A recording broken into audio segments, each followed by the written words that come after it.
KYNE.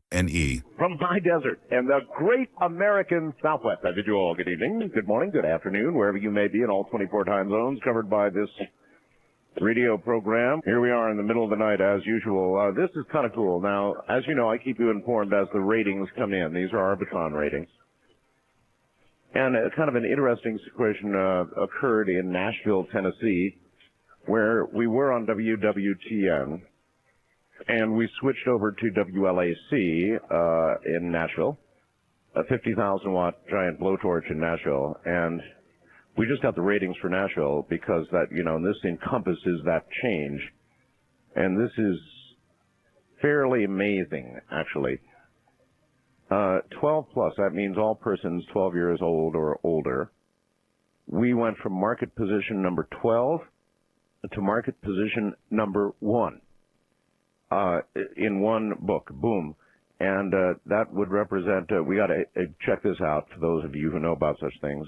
We went from they had a 2.2 share, and then when our show came on, it rose to a 16.5 share, 16.5 share, 750% increase. That may be right on up there with the biggest gains ever seen in history. I mean, they can happen in smaller cities and towns, but something the size of Nashville, plus the fact that there we are, number 1. 2554 from number 10 in the market to number 1, a 333.3% increase. So it is interesting that in Music City, you know, which is, I mean, when you go to Nashville, and I've been there, you know, the cabbies sing country music.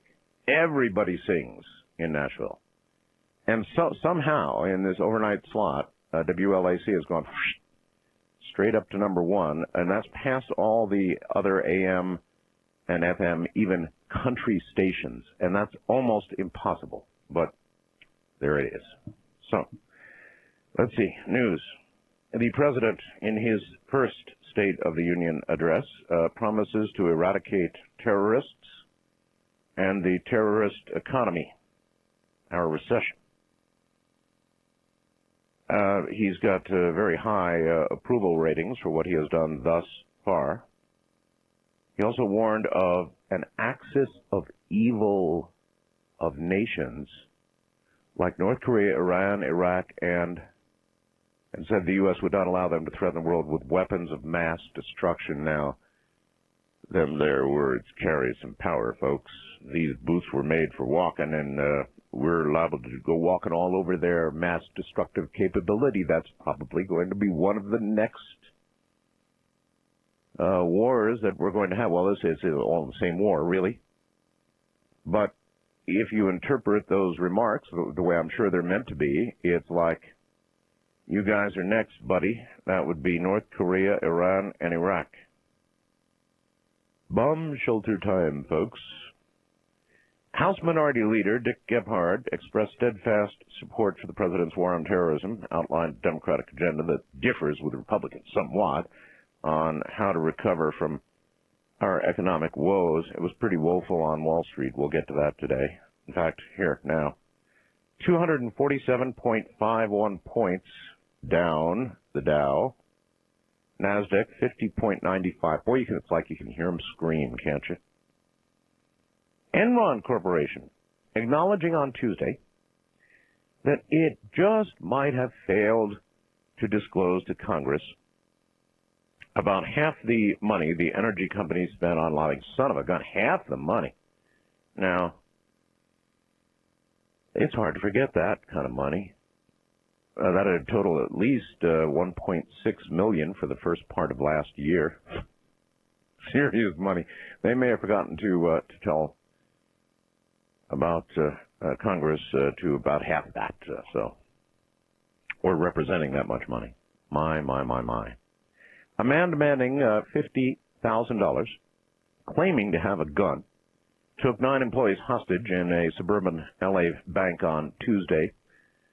All escaped before the suspect surrendered and is believed to be in his 30s, walked into a bank branch, told employees he was armed, demanded the money.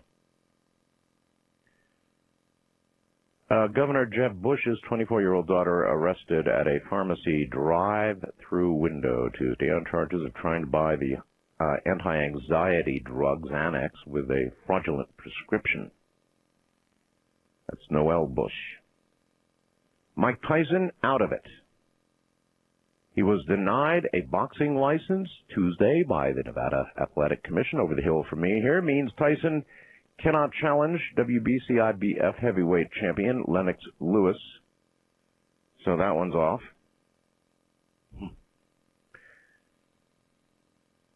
Here's one now that's kind of interesting. Are you ready to duck? A 7,000-pound satellite is to fall to Earth sometime or another this week. Though NASA says probably now, keyword, will not hit any populated areas. That's a 7,000-pound satellite. Now, only a few pieces of metal are expected to hit Earth, but they're pretty good pieces. It's the Extreme Ultraviolet Explorer, and it has explored. It is now on its way home, and it is falling at about 15 miles a day, a rate of about 15 miles a day from an orbit about 124 miles out. And, of course, you know, they try to say soothing things, but they have no idea where it's going to be actually coming down. In fact, the re-entry point is expected to be determined about 12 hours prior to the final fall, which means as of right now they have no idea where it's going to go. I think they make these predictions based on the probability, since what is it, 2/3 of our world or something is water, right? The odds of it actually hitting the water are pretty good, but only pretty good. The odds of it hitting something else are at least substantial, and they don't talk that part out. Let's see, NASA engineers say it was possible that up to 9 stainless steel and titanium pieces, that's an interesting metal, weighing up to 100 pounds, will in fact reach the Earth's surface. So, what can I tell you?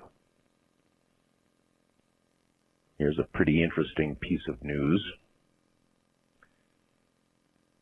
You're not going to believe this. The prolific king of horror, Stephen King, said that he may be hanging it up. There was an interview in Sunday's LA Times, said after he publishes 5 more books, 2 of which already are scheduled for 2002, including a collection of short stories, as well as work on a limited series for ABC, he's ending his career in publishing. Then that's it, he said, I'm done. Done writing books. Why, they asked. Well, you get to a point where you get to the edge of a room and you can go back and go where you've been and basically recycle stuff, he said, referring to the novel from a Buick 8 scheduled for release in the fall. He noted, I've seen it in my own work. People, when they read Buick 8, are going to think Christine. It's about a car that's not normal, okay?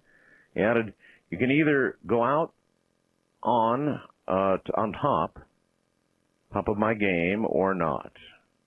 So he says he will leave it.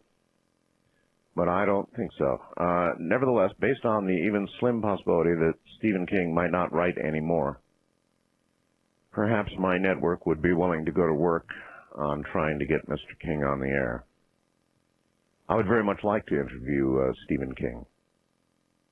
Wonder if you would be interested in doing a long-form interview. That's what we do here, long-form interviews.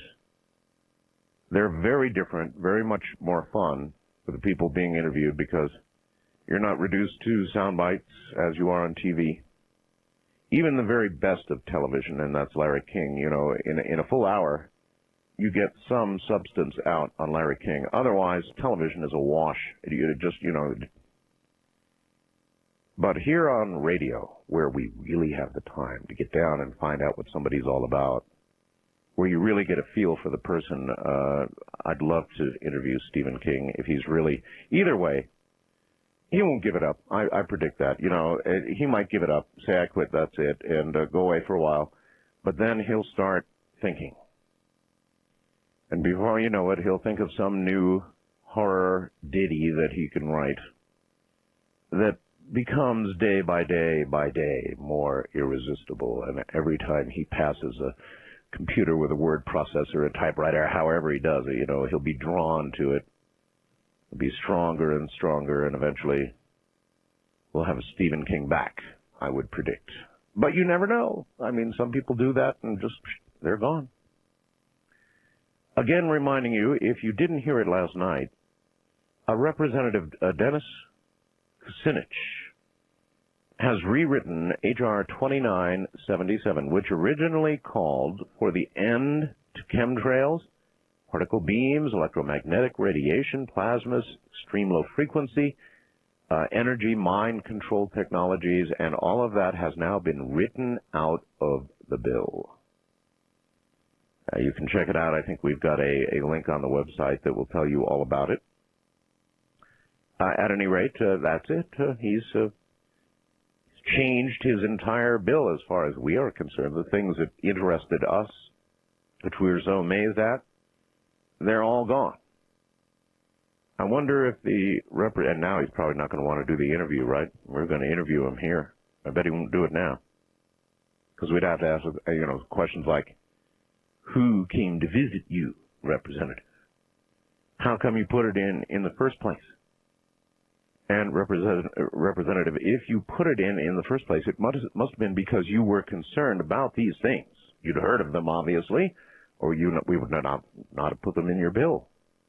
What political pressure or government pressure caused you to remove all of them? I mean, questions like that. Now, of course, if he's willing to answer questions like that, I'm certainly in a mood to ask them. More in a moment. Now, this is just great. This is from the United Kingdom, BBC News Online. Do you remember we started to have a problem with frogs here in the U.S.? Remember that? Scientists say now, they are now certain that the disease, which has killed millions of British frogs, is caused by some kind of virus. The disease, which began in southeast England, has crossed the Scottish border hundreds of kilometers to the north. The animals' paws and feet drop off, and they die a protracted, painful death. But money to research the outbreak and possible remedies has now run out.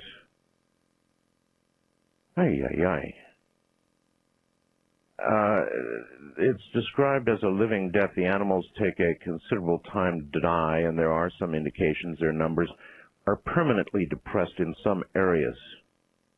The ends of their limb extremities, their hands and feet, drop off. They hemorrhage, open sores develop. They get thin and emasculated, and they die. BBC Wildlife magazine published the research showing that some sort of virus is, they believe, responsible. So you just don't get to get a lot of news about what's going on in Europe here in the U.S., especially, since 9/11 and all the rest of it. You just don't get to hear this unless you listen to the BBC, not a bad idea, as well as other foreign broadcasts, or you listen to this program because I try and get as much of what seems relevant on the air as I can. In the next hour, Mel Waters is going to be here. That's right, Mel Waters, Mel's Hole. Because we rebroadcast some time ago, a couple of weeks ago, the show with Mel, it regenerated, it went nuts. The amount of response around here went berserk about Mel's Hole all over again, and he got hold of it. He got hold of the fact, I guess he was out driving somewhere, heard us doing the program, and got hold of the network, and incredibly, unbelievably, impossibly, some might suggest, one man appears to have discovered 2 endless holes. He says he's found another endless hole with some really weird properties. Now, you've got to ask yourself, what are the odds of any one guy finding 2 bottomless pits? And normally I would say there's 0.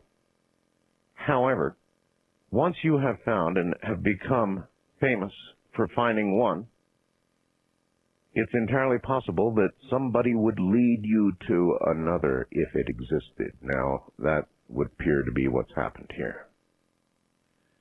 In other words, I don't think he personally found it. But being the hole guy, you know, they would come to you if they had a hole. Here is an item that alleges to have been on eBay. In fact, I have the item number here back in September. It was item 16417981199, if it's real. And basically, it was called I Will Kick Your Ass. Now, listen to this. Winning bid receives an ass-kicking from me personally. I'm 6 feet, weigh over 230 pounds. If you win this auction, I will personally come to your house and kick your ass. I guarantee I will not break any bones or kill you, nor will I use any weapons on you, but I will give you a good beating, and I will do this under two conditions. One, you or anyone else does not press charges against me. After all, you bought the ass-kicking. Two, you do not fight back or attempt to physically harm me in any other manner. This is your ass getting kicked, not mine. Buyer provides round-trip plane ticket to the nearest airport as well as cab fare to your house and back. Now, if you're not close to the airport, you may provide me with a train ticket or other means of transportation. Do not pick me up, as I will be attacking you completely randomly. Buyer must also provide good, clear directions to their house, as well as any business expenses. If I need to stay in a hotel or buy food for myself during the trip, most likely I'll just fly in, kick her ass, and then leave.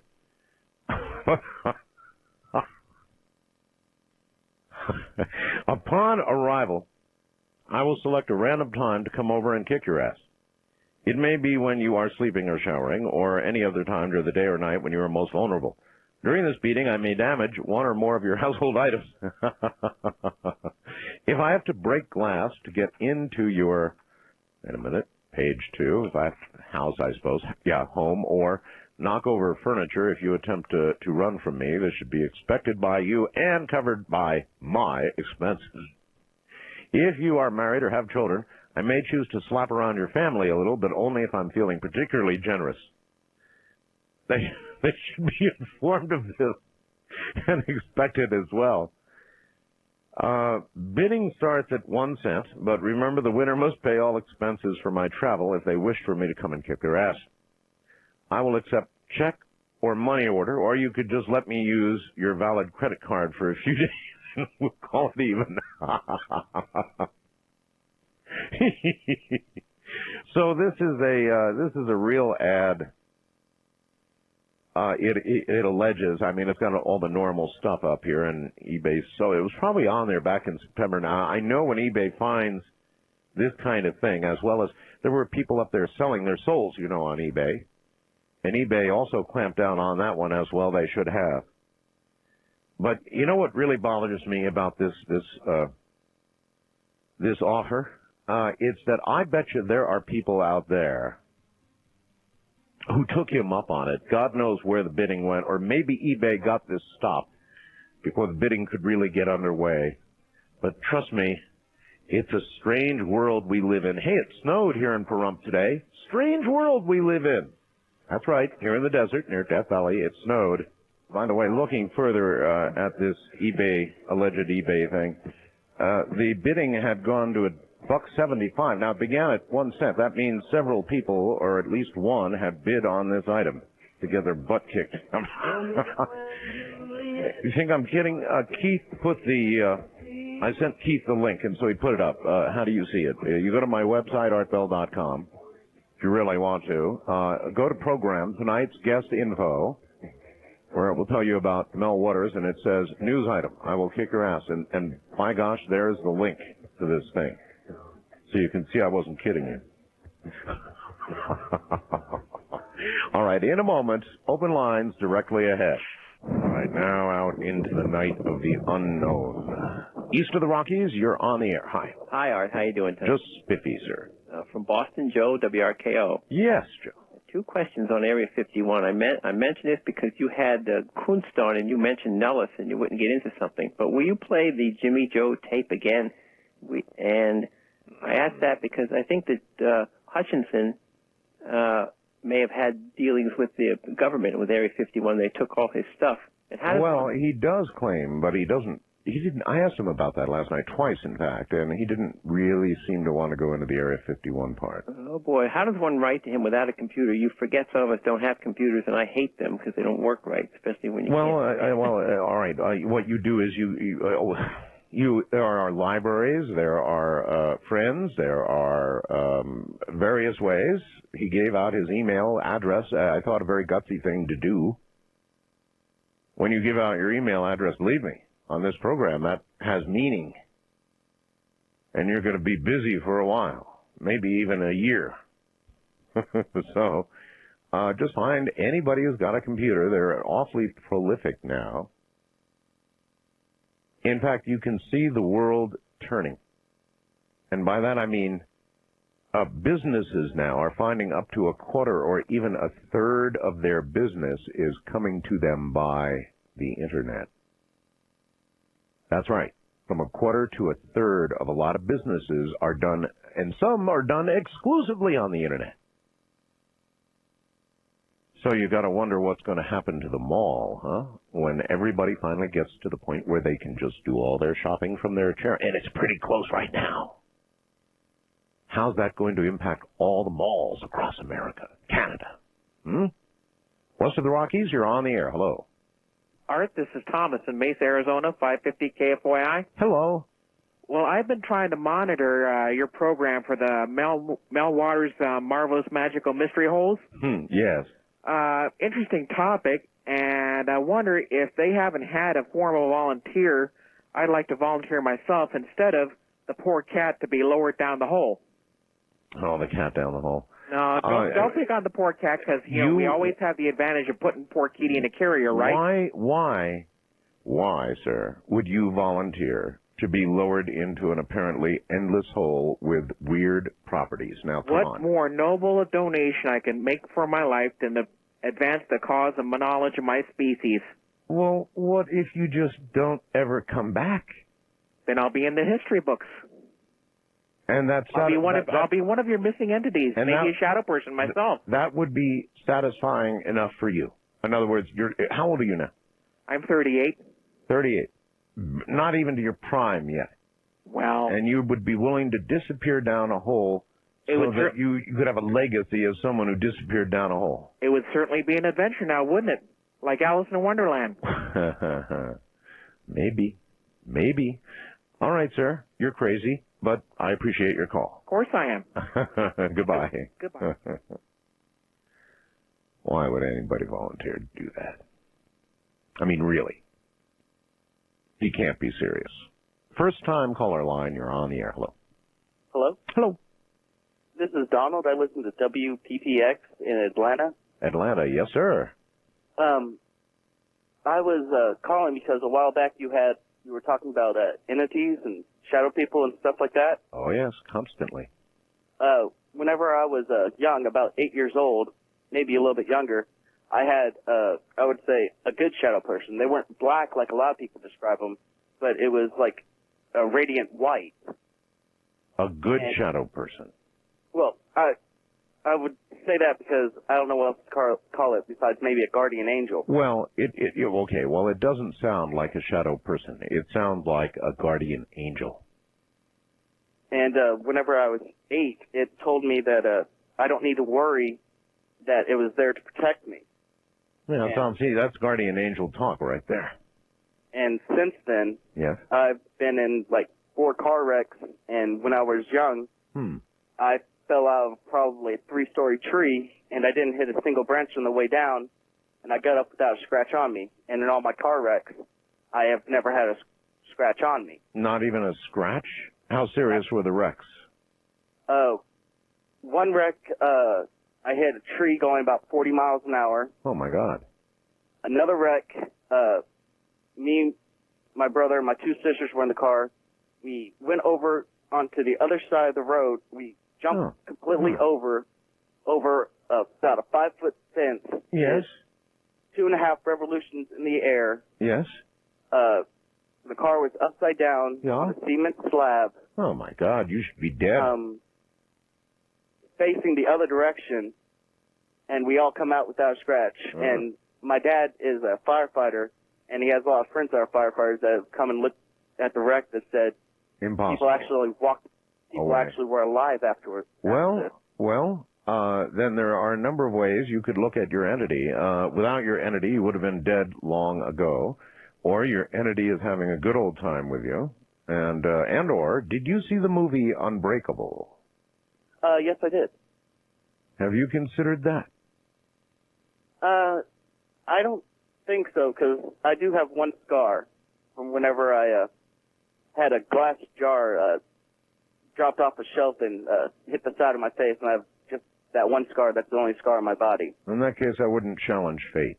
All right, well, that's very interesting. So, but it's not, I don't think that's a shadow person. Shadow people, by their very nature, are not light beings. They are described as dark, in fact, almost black, indiscernible from black, and come in various sizes, shapes, and forms, but never as beings of light.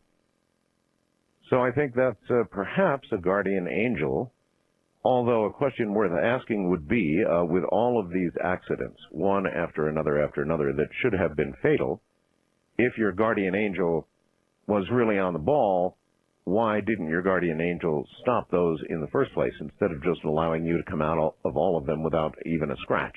Wildcard line, you're on the air. Hello. How you doing, Art? Okay, sir. Where are you? This is Dave from the Cleveland area. Yes, Dave.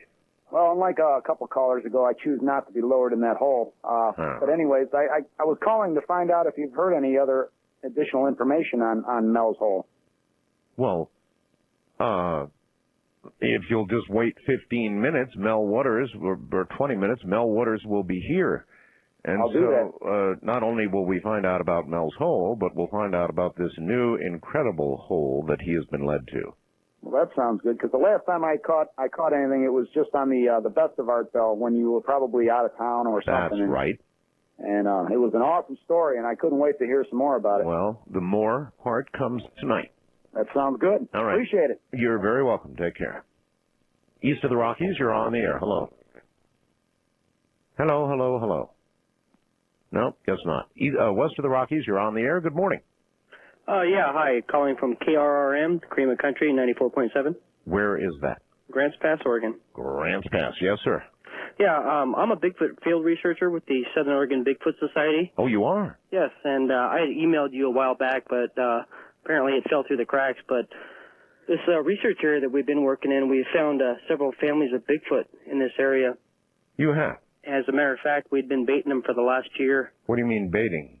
With different foods like fruits and vegetables. And what do they seem to like? Well, they like canned meats, like corned beef, and also... with the can not open, right? No, we open the cans. Open the cans. 3/4 of the way. All right. We have had them peel bananas, and they eat the bananas and leave the peelings on the ground. I've got hand casts, lots of foot casts. Our organization's been going for about a year. Wait. How can you know? I mean, if you come back to where you put bananas and you find peels, how can you know it was Bigfoot? That you say you have casts? Yes, we have 2 hand casts that we've got this year. Also, we have several different foot casts, and all this is available on our website. Well, I can't let you give it. I have a rule about that, because one time somebody gave out a porn site. No. If you will email it to me, I will screen it and we'll get it up. Now, how big are the handprints and the footprints? Well, see, the handprint, we actually, what we'd been doing is raking the area in a circle. Right. And they try to stay away from the raked area, and one actually reached over, put its hand down next to the edge of the raked area, and we were able to get that impression. Right, got that. How big a hand is it compared Almost to it? Twice the size of a normal human hand. Twice the size. Also, the foot cast we have 15-inch long casts all the way up to 21 inches. To 21 inches? Mm-hmm. Oh, my God, that's a big foot. We've also had some screams in the area. God, that's a gigantic foot. They're very They're very big animals. We had a sighting on August 20th up here in the Southern Oregon area. How close? During one of our expeditions. It was about 50 feet. Myself as well as another individual that was in our party. Do you have pictures? No. They're very... As a Bigfoot researcher, how could you not have a camera with you? Well, this is 11:30 at night. We all spread out and we blast sounds out in the canyons. And trying to drive Bigfoot one way and the other? Well, try to bring him to us. We've smelled all the smells, and the evidence that we have collected is unreal. Most research teams, 10 or 20 years to get the evidence that we've gotten in 1 year. Well, all right. Pretty impressive. What are you going to well, you email me, and maybe I'll have you on as a guest. Okay. How's that? Now, we're just out of curiosity. If you come right up against Bigfoot, I mean, meet Bigfoot face to face, or whatever it is a Bigfoot has, what will you do? Well, we don't want to hurt the animal because that would be detrimental to their species, especially since we don't have enough evidence to know how many of them that we've had, that are in this area. Right. We did have a Forest Service ranger had seen a female up on the tower that he works at right in this area. Really? And there's multiple sightings in this area. There are some homes about 10 miles down below. They're very shy humans. I believe that they can smell like gunpowder for guns and items like that. All right. In the subject header of the email that you send me, because I get a lot of emails, sir, put something like Bigfoot researcher or something like that. I'll put Southern Oregon Bigfoot Society. Good. That's fine. All right? All right. Thank you. Thank you, and I'll look forward to seeing that. A size 21 foot. A size 21 foot. Now, you think about what's going to be attached to that, and I don't know that you want a face to whatever meeting. You just might not. First time caller line, you are on the air. Hello. How you doing, Art? Okay, sir. This is Leo from Sheridan, Illinois, WLS, Chicago area. Mighty WLS. Yes, sir. Hey, I'll tell you, we got some strange things in the woods out here. You ever heard of any watchers?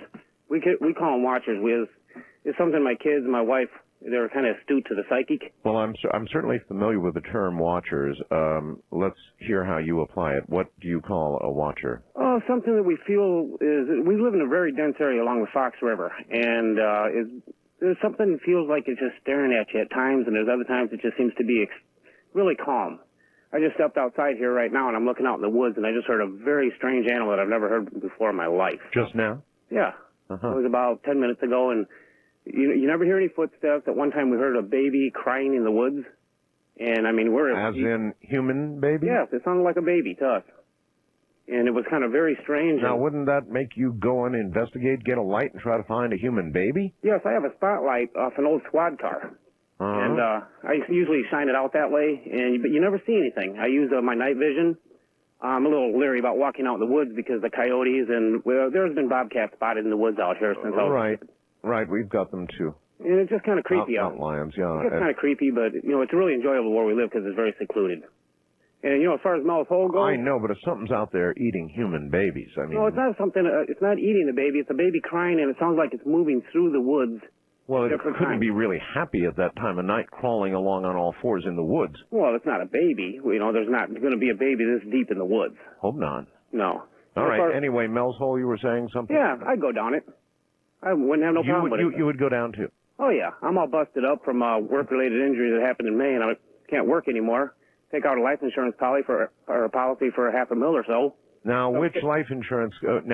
When you write your application for insurance, yeah, they're going to be wanting to know what you're going to be wanting to be insured for, and you're going to be writing, "I will be lowered into a reportedly endless hole." Well, now, who do you think is going to write that one? Oh, Lloyd's of London would.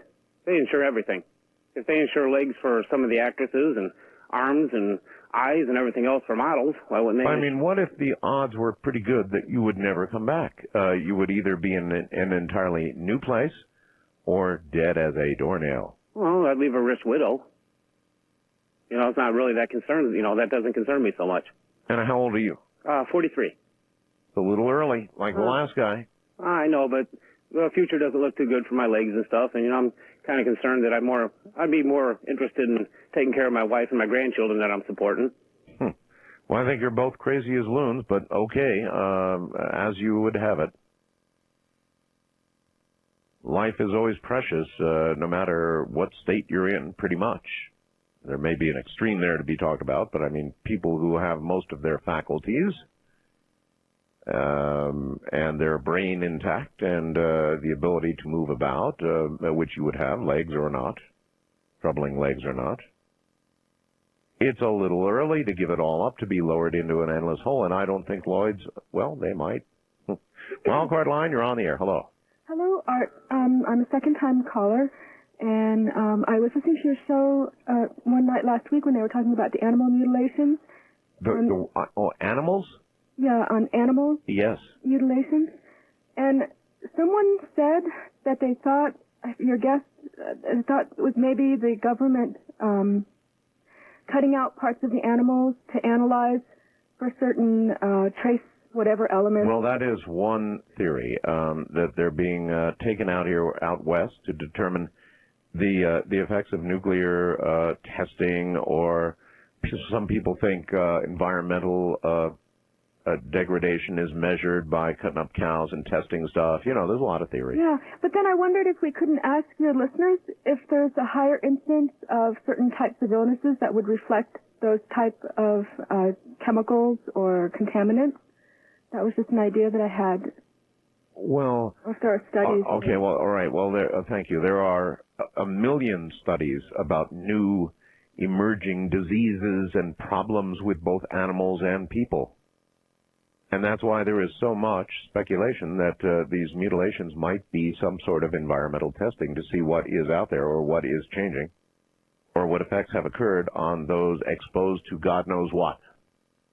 East of the Rockies, you are on the air. Hello. Hi, Art. Hello. Hey, I'm in Fort Myers, Florida. I've called you before, but I'm a security officer down here. Yes. And we have a vanishing vagrant in the area. It's strange. A vanishing vagrant. Yeah, I would call the police and report that there was a vagrant on the street, but the guy would just disappear. Well, the police couldn't find him. They've searched. And I was writing it in my log night after night, the same guy, same clothes, an elderly-looking man. He just appears out of nowhere, and then he's gone. Well, I would be very careful about calling the police on anybody with the ability to disappear. Yeah, well, this guy, though, finally a resident was out here, and he witnessed it, too. He couldn't believe it. You know, I mean, so anyway, I'm going to try to get this guy if he ever comes around again and let him call you, because I asked him in front of the resident, you know, as a witness. I said, you know, where do you go? How do you disappear like that? And what do you say? He told me he doesn't disappear. He vanishes. So now I call him a vanishing vagrant. He claims he vanishes. He does. I mean, even the witness family witnessed it. Wait. Have you actually, with your eyes, on him, on his physical being, seen him? Yes, and the night that the one resident... You've actually seen him vanish? Yes, and he did too, and he couldn't believe it. So now you've got another witness backing up your story. Yes, thank God, because I've been logging about this guy for like a month. All right, if he can... bothering the police. All right, if he can vanish, then I want to talk to him, so you get him to me. I know. All right, you get him to me, dear. I've got to go. Many may remember his accounts of the mysterious hole on his property in central Washington, which appeared to have no bottom. The hole was, by Mel's account, measured to a depth of 80,000 feet, utilizing fishing line and a weight. Since Mel's first appearance on the show, many strange, fascinating, and rather unfortunate things have happened to Mel and the people somehow related to the hole. In a moment, it's back to Mel's hole and more.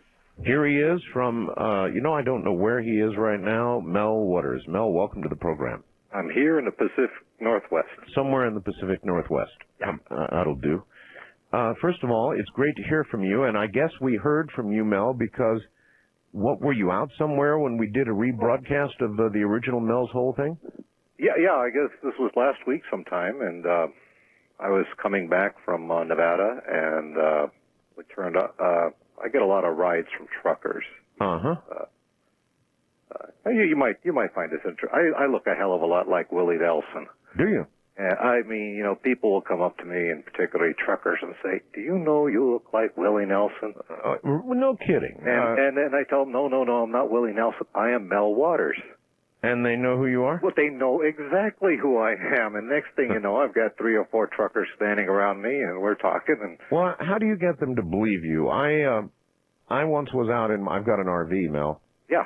And we talked to truckers on CB. You know, that's real handy when you're on the road. And I encountered some truckers, my wife and I did, and we were running with them. You know, you do that. You kind of run in a pack. And they wouldn't believe it was me.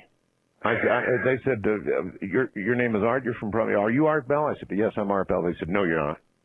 I haven't had any problem with it. You know, it's interesting. I guess a lot of the truckers that are listening to you aren't seeing you on your website, or so I guess they have no mental picture of you at all. So I think. Well, I mean, even on the radio though, on CB, we were just talking to them on CB. Oh, so they heard your voice. Yeah, that's right. Oh, they would not believe it was me. Oh. They finally did, but it took about an hour. Anyway, Mel. Yeah, so we're heading back, and we're near Portland, and he turns on the radio, and I'm on the air. You know, at first. I didn't believe I was, you know, this is a dream. We've been on the road too long, and no, it was me. And we were wrapping up the show there, and I decided, well, I'm heading back here. I had to see a doctor for a checkup here, and so I came up here, and I decided, what the heck, I'll bring the audience up to date here. I kind of left people dangling there at the end of. Yeah, I got a lot of, hey, I'm dangling here. What's the story on Mel's Hole? Now. To bring everybody just very quickly, the 101, you had a piece of property in Washington. Yeah, out near Ellensburg, Washington, the center of Washington State, near the Monastash Ridge, which is sort of like the mountain range that runs along. Ellensburg is in the Kittitas Valley, and so you got a valley, you've got mountain ranges and ridges and so forth, and that's basically where the property is located out there. Tell them what happened. Go ahead, tell them. What happened with the property? Well, yeah, I mean, okay, we'll give you the nickel tour, as it were. Thank you. Good. Okay. Basically, this was back in '97, so this was 5 years ago almost. That I sent a fax to the show here, and basically I described what I had done about this hole and how I lowered some fishing line into it because, quite frankly, for years and years and years and years and years, people were dumping stuff into the holes. I'm talking refrigerators. I'm talking dead animals. My favorite thing to toss in there was TV picture tubes. But no matter what we tossed in there, we never heard anything hit bottom. Let me stop you for just 1 second. Mel, do you have a Bible? Yes. Go get your Bible. I'll wait. I have the Bible right here, and I will. You have it that handy? Yes. Place your hand on it, Mel. It is right on the Bible. Do you swear to me, with your hand on that Bible, Mel, that what you are telling me and about to tell me is the whole truth, the absolute truth? Let us say the absolute truth. All right, we'll say the absolute truth. Cute. I'm sorry about the whole truth thing. The absolute truth, with your hand on the Bible, so help you God. Yes, I do. All right. Then let us proceed. And so So you threw TV picture tubes down, but I mean, I remember cows going down and. Yeah, so some people threw dead cattle out there. I had a little Mexican fellow that used to throw literally truckloads of tires down there. And there was enough, the hole was big enough so that you could throw something down and you wouldn't hear it cascading off the side as it went down. It was 9 feet across, and it had a retaining wall around the top of it, and the stone went down a bit. But as far as I can tell, as far as I could see, no splash, no crash, no bang, nothing. And it seemed to be, and it didn't look like it tapered. It looked, from everything that I could see, it looked as wide as far as you could see. It was a hole. Yeah. Oh, I don't know. Maybe it's further than I could see. It tapered. I had no idea. But I figure if something tapered, eventually tapers down to nothing, and things start collecting. Well, 9 feet in diameter, that's a big hole. That's a good-sized hole. That's 3 yards across. That's more than the average human being is standing up. So you had something across the hole, right? Yeah, we put some corrugated metal and stuff on top of it, kind of to secure it. By the way, had you fenced the hole in? Was there any protection? Was there a sign up that said Beware of the hole? No. Yeah, beware of the hole. No, that's, I think, would fall under the category of attractive nuisance. You start warning people, and that gets people enticed. So. But how about protecting people? I mean, oh well, again, that's what the corrugated metal on top was for. It was secured on there pretty good, so you can, you couldn't open this up without basically busting the mechanism open. And so you began lowering fishing line into the hole from this centerpiece, right? Yeah. First, I used to do a lot of shark fishing, so I had a couple of big fishing poles with a lot of line on them, and what I was curious about is to find out if there was any water down there. You know, what the heck? So I lowered a big reel full of line into it, and had a roll of lifesavers on the bottom. And the roll of lifesavers was simply because if it hit water, the lifesavers would dissolve. Absolutely. They would melt. You know, it's an old fisherman's trick. So that's what I did. You know, I lowered down. I emptied this reel. I assume there's about 500 yards of line on this particular reel there. Right. I did that with another reel, so I connected them up there, and I get down to about 3,000 feet, and same result. And then finally, I get kind of nuts about the whole thing there, so I went and bought basically monofilament in wholesale quantities. It's the kind of stuff that they fill the fishermen's reels with down at the sporting goods stores. You see, they have monster reels. Giant. So, you know, basically I started lowering this stuff down there on a 1 pound lead weight into the hole. By the way, did you have any help, or were you doing this all by yourself? Well, no, the project was conducted by myself. I didn't have, you know, assistance or anything like that. Yeah, it was your own property anyway, right? It was my property. My wife was becoming estranged from me, so she wasn't hanging around or anything. I was just sort of out there at the property doing, you know, just to satisfy my own curiosity. And basically at the point where I had reached 80,000 feet of line into the hole. And I had a little, I don't know, for lack of a better word, I had a little widget that kept track of, it's just like a little, it's like a mechanical digital counter. But it was made for measuring how much line goes down. So I knew exactly how much line I'd put into the hole at that point. Which was? 80,000 feet. 80,000 feet. 8,000 times 10, or 80,000, 80,000 feet. Something like 15 miles of line went into that hole. There are people who have questioned, I mean, you had a little weight, of course, on the end. Yeah, exactly. And then you had the weight of the line itself. Now, at some point, people say the line would be so heavy that you would have no idea whether you actually hit bottom or not. Well, yeah, I would think so. You know, and again, the only thing is I do recall I got back to you, and what I did is I actually measured the weight of the line in the hole.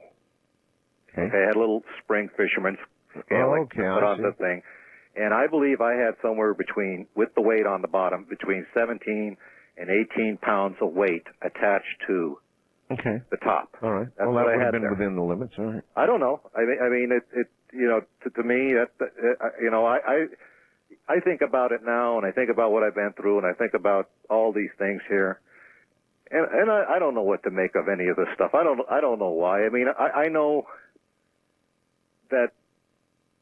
Well, didn't you have somebody talk about they're drilling like these huge deep holes in Russia or something like that? Oh, absolutely. Yes. Okay, you got your deep holes there. I don't know what the depth of a hole is. The hole there has been there for as long as anybody can remember. If you talk to some people there, they say, "Oh yeah, this was there," you know, from my There are grandfather's. people who say they're volcanic vents or whatever. Could be. It could be, but still, at 80,000 feet, no bottom to the hole. Now, this hole exhibited some, lack of a better term, paranormal aspects. Well, yeah, and I believe what I had noted was that you know, my dogs wouldn't have anything to do with it. You know, they wouldn't go anywhere near it. Right. You know, birds didn't mess with the retaining wall. You know, it's the kind of place birds like to go. They didn't go anywhere near it. That there were people that told me various things that, you know, when I talked to them about it. One man claimed he had thrown a dog that died into it, and at some point after that, he was out there hunting around up there in the hills, and he saw the exact same dog just going through the woods like it was hunting with somebody. So the hole then brought the dog back to life. Well, is the idea. Now here's the thing here. I said, well, did you call the dog back to you? Mm-hmm. And you know, did it come back to you? He said it looked like it was hunting with somebody else. That's what he said. Well, at least it was happy. It was there on the same places where he had gone to. Now, you believe so strongly in the powers of this hole, I know, that as one condition, well, I'm getting ahead of myself. The government came and took your hole. It's what it comes down to. There was quite a period of time there where after the program, all hell had broken loose.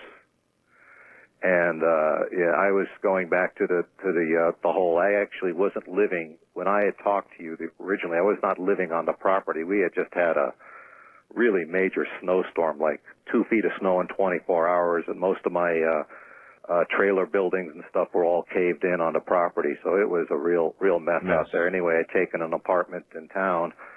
And so, you know, it was the next day or whatever. I go back there, and you know, I'm driving up to my property, and even before I get anywhere near the property, I'm met by basically uniformed people who are telling me that there was a plane crash on my property, that they have to investigate and clear the accident, and that I'm, you know, not to, you know, they will let me know when I can come back. Now, bear in mind, everybody, this was immediately after our broadcast. Yeah. This is almost... Nobody knew about the hole until the broadcast. Immediately after the broadcast, next day he goes back and they're giving him this plane crash trash. And you know, I said, you know, I mean, I'm no dummy. I'm looking around. I don't see any smoke. I don't smell any smoke. And I didn't see any evidence of what would be a plane crash. So I'm pretty much believing they're handing me a bill of goods. Right. And, you know, I said, look, this is my property. I want to get onto it. Mm. And basically there were some threats made against me that, you know, I was being told that it would be fairly easy for people to find a drug lab on my property there. I'm basically a man who deals in herbs and Native American herbal medicine. So it's either saying, like, back off, buddy, or we got you. And what could I do? Yeah. You know, I mean, what I had there, I suppose, could be construed as a drug lab. I mean, I don't know, but that's where I was. Well, was it a real drug lab, or? Well, I had the various plants that grow native in that area there. I had some plants that I brought up from Nevada growing over there, but none of these things are anything but plants that you would find growing in a high desert environment. And there are a lot of psychedelic, hallucinogenic plants. I did not deal with anything like that. Well, but that's normal. I mean, that's all over the desert. It may not be widely known, but it's the truth. There's all kinds of hallucinogens that grow naturally in the desert. Oh, the people that know, and I've worked extensively with Native Americans, and you know, they can walk through an area, and they can tell you everything. Okay, so it's not like you had a meth lab up there or anything. Yeah, that's what they were implying. It was herbal stuff. All right. So they scare you the hell away. Then how did you come to make a deal with the government? How did that happen? You know, I have a hard time figuring out what led around here. But basically, I wasn't going to back off. I was basically talking to the press. You are the press, Art Mel. And so what they did is offer to lease my property from me in perpetuity for a very healthy sum of money. And I'm talking like $250,000 a month to have use of the property. Yeah, that's $3 million a year. That's a lot of money. And, you know, I had agreed for them to let me relocate in Australia, a place that I love and actually wish I could go back to, but that's neither here nor there. Well, you did, in fact, go to Australia because I had a couple of emails from you when you were there. I would contact you from time to time there just to let you know I was okay. And you were in Australia. Oh, I know that's true. So you had taken the money, and I figured you were probably sipping martinis in some nice Aussie outback location with lots of nice young Australian, and just having a nice life. Combing my beard and all that stuff. So what the hell happened? Well, and then I I was doing well. I did a lot of good work over there. One of the things that I was allowed to do was to bring some of my plants with me. And, they sent you. Did they send you the money? Oh yeah, it appeared regularly in my account. I got the money, Johnny, on the spot. It was great. They allowed me to bring my dogs with me, which I don't know if you know about transporting dogs across the seas, but you normally can't bring dogs. I know. Well, without quarantine for a long period of time. They were not in quarantine. They just said, hey. So they got you right past that. They got me right through that. I got the red carpet treatment. You were the king of the hole, no doubt about it. That was it. I was living good. I was happy, and basically doing fine, doing my work out there. Did a lot of work out there on wombat rescue and wombat restoration there. It was great. And how many $250,000 payments did they actually come through with? Well, I was there from I haven't tallied it up there, but I was basically there from March of '97 until right before the millennium. I mean, the year 2000. All right. Mel, hold on. We're at the bottom of the hour. I'm Art Bell. Mel Waters is my guest, much more ahead. Now, the keepers of the network vault of time information inform me that Mel Waters was originally on the program February 21st of 1997, then again February 24th, 3 days later. Then he wasn't on until April of 2000. That would have been, when he came back to the U.S., so that's the timeline we've got. That sounds about right, Mel. So, they paid you, Mel, a lot of money. I mean, there were several payments of $250,000, right? Oh, yeah. Month, just nice as every month it was. Well, there. What the hell happened to all the money? Well, I'll tell you what happened, and I had come back in December. Okay. Of what was it? When was I was on? Would have been 2000. You were on right. April of 2000. So 2001. Well, it says 2000 here. Maybe the timekeeper. Okay, then it was right before the millennium. Right. Okay, so in 1990. No. This was the millennium. I mean, 00. In 1999, in December, I'd come back, and I actually contacted you to appear on the air. Uh-huh. I was in the USA, and right. I thought we'd just kind of exactly. Actually, it would have been a boring interview. It would have just been, how life was good in Australia and how wonderful things were, and blah, blah, blah. But everybody would know, hey, Mel's alive, he's doing okay. Basically, at that point, I was helping my nephew move from Tacoma to Olympia, and I would during the day before the interview. Right. And we moved him down there in a U-Haul truck, and I was driving the truck back, and I was going to take the bus back to Olympia. There was some strangeness that occurred on the bus. There was an altercation. There were, from what appeared to me, there were policemen and transit people that came over there. I was asked to give my statement. I said, no, I got to get back to Olympia, blah, blah, blah. I can't miss the last bus. They said, that's okay. You could talk to us. We'll drive you back in the van. That was the last thing I remembered, because when I had woke up, it was about 12 days later, and I was in a real seedy part of San Francisco, lying in an alley. These winos were basically trying to get me to sing on the road again. Beaten up, as I recall. I was bad. I had no teeth in the back of my mouth, no molars. They were gone. A dentist, by the way, has since done some exemplary work for you. Do you like that? He gave me some state-of-the-art dentures. They are wonderful. So, I mean, you were abducted. You were beaten up. God knows what happened to you. You found yourself in San Francisco in a disaster. You have come back from that, obviously, but I still want to know, Mel, what the hell happened to all the money? Well, what happened was that when I had gone back and I was with my nephew, I found out that I had been served with legal papers that said that basically the terms of my divorce with my former wife were basically had been canceled. I had lost my rights because of the various modifications that were made to the property after I was no longer using the property. Basically, septic systems were put in. There was various paving that was done and modifications that basically I was not allowed to do. Right. And so I no longer had any claim on that property. And that's basically where I'm left. So, well, okay. Still, though, Mel, what about all the money you did receive? I mean, did you blow it on wine, women, and song, or what? Well, again, when you have a lot of money, yeah. I mean, you could only eat so much food and drink so much good scotch. That's right. You know, That's right.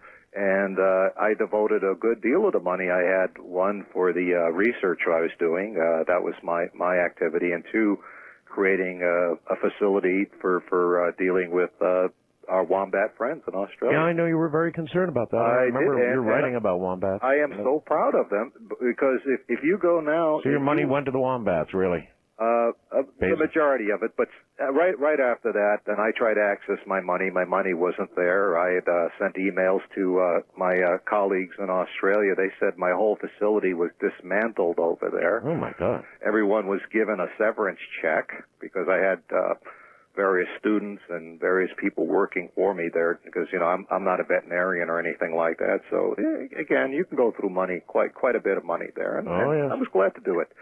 I was glad to do it. So there I am, basically lying in the gutter, no teeth. I could still see the tape on my arms where they had taped down an IV or some sort of thing to it. So I was out of it for the longest time, and I contacted my nephew, and he managed to get me a bus ticket back north. Brother, talk about going from being a whole baron to absolutely... Yeah, I had nothing. I kind of that's kind of where I left everything when we last talked. Now I know that you've had contact with the Native American community since you've been back. Is that right? Oh yeah. In fact, that we will get into that because that leads to part 2 of all of this. But yeah, I know. Kind of wrap things up. I wanted to bring up some things because you probably noticed I was pretty ticked off that they'd stole my belt buckle. Oh yeah, I remember that. I mean, and amongst working with herbs and stuff, I'm kind of an itinerant jeweler as well, and I make things. And I went back to Ellensburg, and because I'd sold a number of these similar belt buckles at the farmers market and through little consignment jewelry stores in Ellensburg. Right. And so, sure enough, when I'm there, I run into a guy who's wearing one of my belt buckles. Now, and they were made with a silver fork, and yeah, you'd know your own work, yeah. Yeah. I mean, they were very unique, and this was kind of a little folk art thing, and I had. What is the point, though?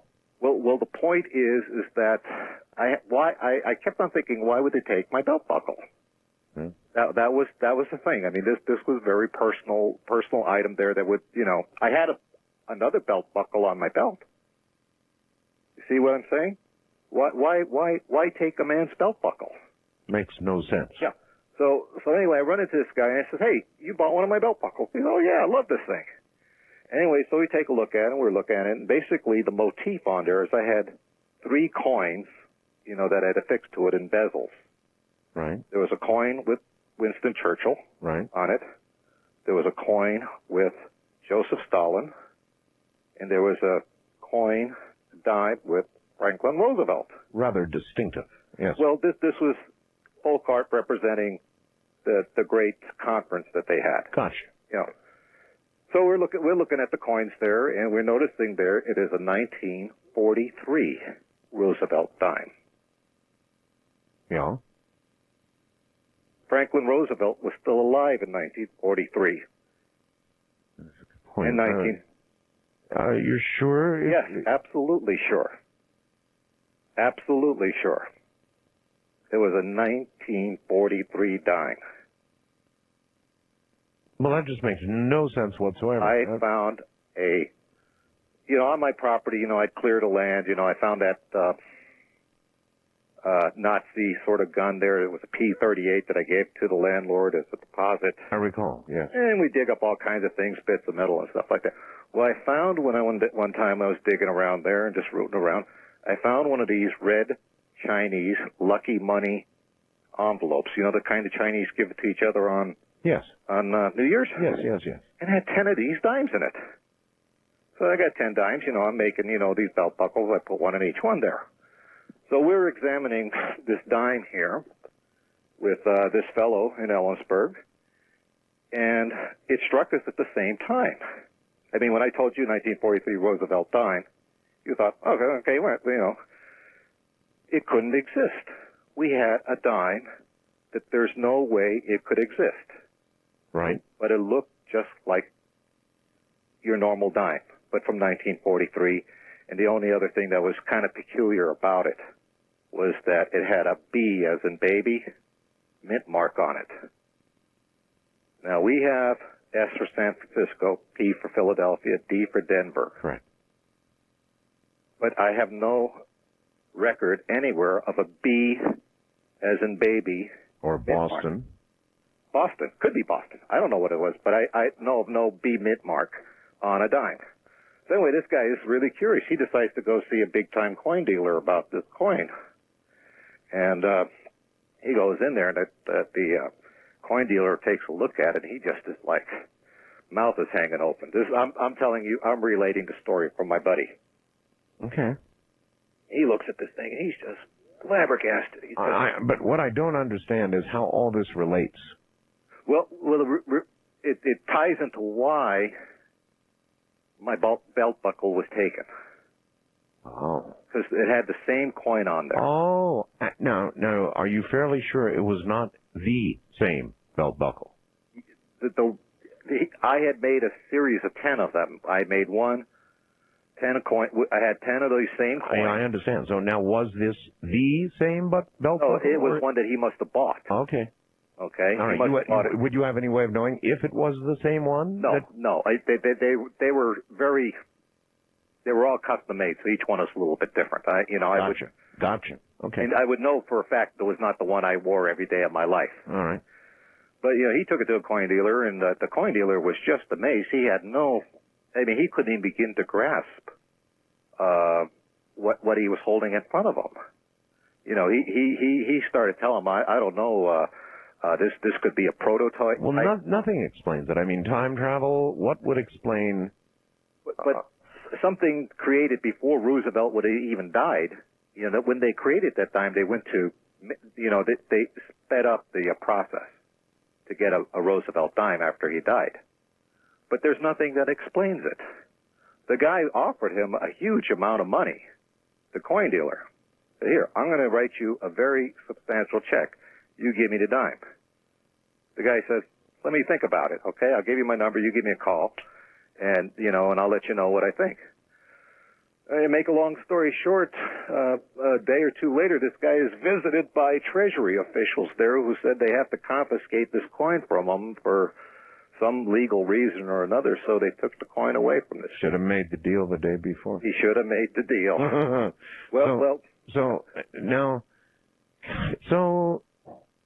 Somehow, do you remember where you got these coins?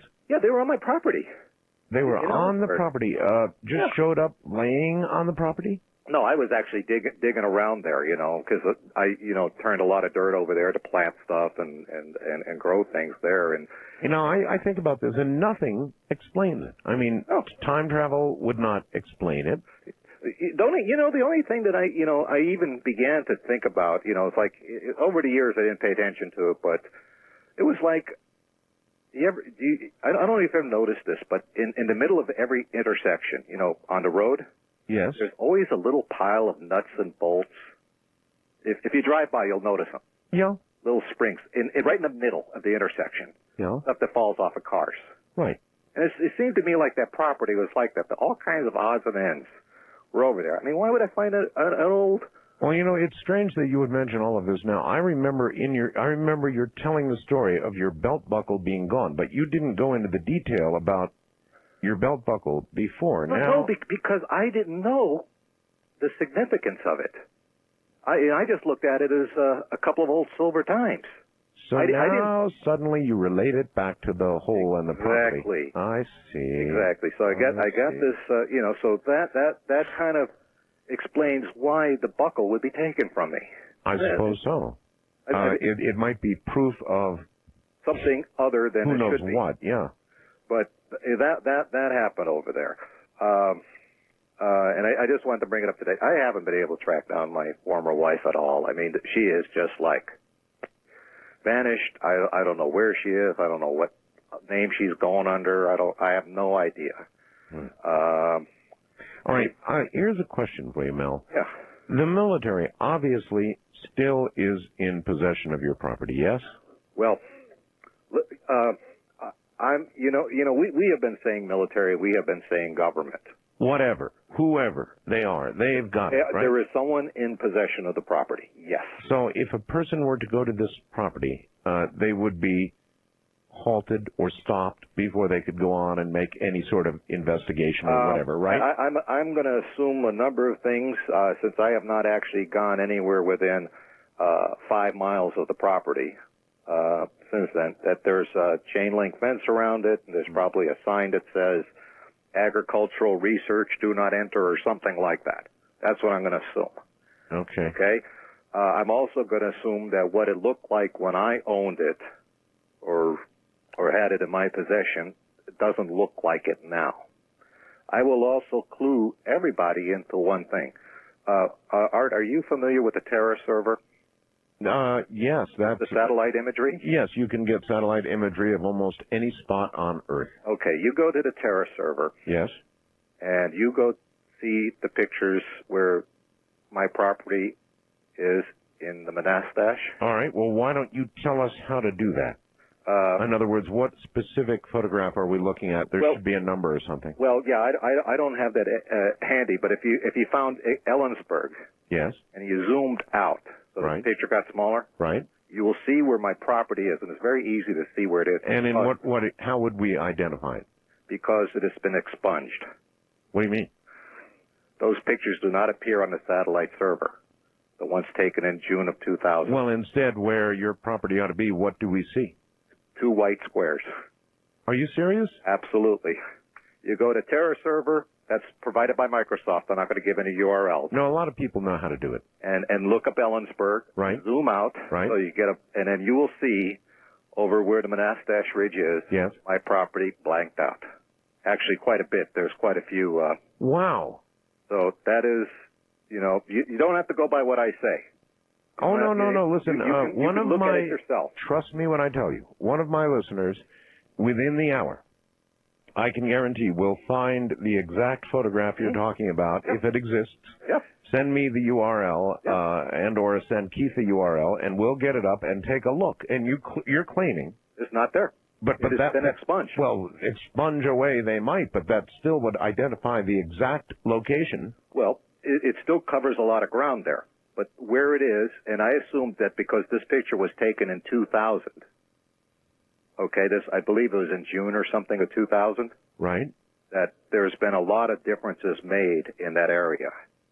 And none of these, see, you get a really good picture on a Terra server. Oh, well, yeah, pretty good. You could basically see a car on the road with the Terra server. Yeah. That's from the satellite. So, I mean, you would see a hole. You would see outbuildings. All right. Let's direct people again. Let's say it again. So listeners who want to go to Terra server right now and help us out, tell them where to go again. Look up Ellensburg, Washington. Then? And then you just zoom out on the town until you see the the white squares where my property would have been. And that would be exactly on the Monastash Ridge. All right, there's a good piece of evidence we can go hunting for. Just go there, but whoever controls the satellite and releasing it to the Terra server people decided not to let them have these pictures. Oh, isn't that something? Okay. So I mean, every listener can do this. I mean, I've had, people want to go out there, and the only thing I tell them is don't go there. I mean, I don't know what's going to happen to you. I don't know what people will do to you. Going to be nothing but grief of one sort or another. I mean, it's these guys to go to Area 51. You know that people have made treks to find Mel's hole. I right now I tell you, look, it's there. Don't go there. You don't have to go there. It's there. But don't go there on my account. I don't want to be responsible for anybody. Anyway, so that was that's kind of like, bringing this into focus here, okay? It brings us certainly up to date, yes. And, I had a couple of other interesting things. These things are kind of loose ends, but they're not loose ends. All right, you're going to have to hold on because we're at the top of the hour, and then we're going to shortly get to the next hole. Mel has a new, apparently, endless hole. I'm Art Bell. Well, folks, for a short time, it would appear as though we brought the entire Terra server down. However, enough of you went and looked, and we believe we found the frame in question. Keith has it posted right now. It covers an area, it says, 5 kilometers southwest of Ellensburg, Washington. And I'll be damned if there isn't a big white block missing from the center of this part of the Terra server in the Manatash area. I can never say that. The anyway, the area that he was talking about. We've got the link up there on my site right now. Go to artbell.com, go to Programs, tonight's guest info, and you will see related link, Terra server image of Ellensburg, Washington, and there is a big missing area. Now, whether this is it or not, I don't know. We'll ask Mel in a moment, but it's on my website right now. All right, we've got one Terra server image, which is says it's covering an area about 5 miles southwest of Ellensburg, Washington. Does that sound right? That's about the neck of the woods we're talking about. Well, in this neck of the woods, there's one great big white blotted out area where I presume were I to be able to see it, and it does look like a very interesting area, actually. Oh, yeah. There would be Mel's hole somewhere there, huh? Yeah, that I think that blotch over there covers like a 4 mile by 8 mile area. My goodness. But what a blotch. Isn't that something? Yes, isn't my nephew told me about that, and I said, well, you son of a gun. Well, he's right. We've got it up on the website right now. People can go take a look for themselves. So now we have pinned down, better than ever before, the area where Mel's hole actually is. Thank you, Mel. That was that's damn good research. Oh, by the way, not too far from there on the highway that goes to Yakima. I think it's 84 or 85. Yes. There's a rest stop. And I had a lot of reports from a lot of people that if they look towards the Monastash, they will see the black beam of light. They have seen it. I have had truckers, I've had people in town say, that's where I was looking towards it, and I saw the flash of black light. Well, now, maybe my audience is not aware, but a television crew went up to Ellensburg after we did the last program and researched this. And I'll be doggone, they didn't find the hole, but they did find near the area where you were talking about a lot of military boot prints and all kinds of information that would indicate the military, in fact, had been there or was there. Oh, they would have probably seen a lot of yellow gear tread marks in the ground. Yep. You name it, it was there. But my nephew coughed that little piece of information up for me, and I thought I'd pass that along to our listeners. Well, wait till people get a load of this. And they can ask, why is it that pretty innocuous? I mean, from all intents and purposes, there's not a military base right there. Well, who knows? Well, I mean, you know what I'm saying. Not an obvious one. Very close to my property there was the Yakima firing range, and I will tell you that they have expanded the area of the Yakima firing range and also expanded the fly zone over it. Correspondingly. Isn't this also interesting? It's all there. Well, all right. Earlier in the program, before you got on, Mel, somebody half-blasted me, and I consider this a really good question. Okay. It is, what are the odds of any single one person finding 2 apparently bottomless or endless holes in one lifetime? The odds against that have got to be gazillions to 1. But then Oh yeah, in fact, so you can't even consider odds, That's right. So outlandish. And oh, by the way, one other thing before we even get to that, Richard Hoagland called at the top of the hour and said, you know what, Art, you're right. Normal time travel could not explain what he just talked about, but there is one thing that could. And that is? A parallel universe. That is to say, a universe in which similar things occurred, but with very different outcomes. And a lot of our best scientific minds now, Mel, are saying that indeed that could very well be the case. There could be a universe in which the Nazis won the war. And so there could be a universe in which the dime that you came to be in possession of on that property. So the B on it might have stood for Berlin. There you go. Oh, my God, Berlin. B, I forgot about that. All right, listen, anyway. So there we are, and the only thing, a few things I will add to this, just to get us current, okay? Yes.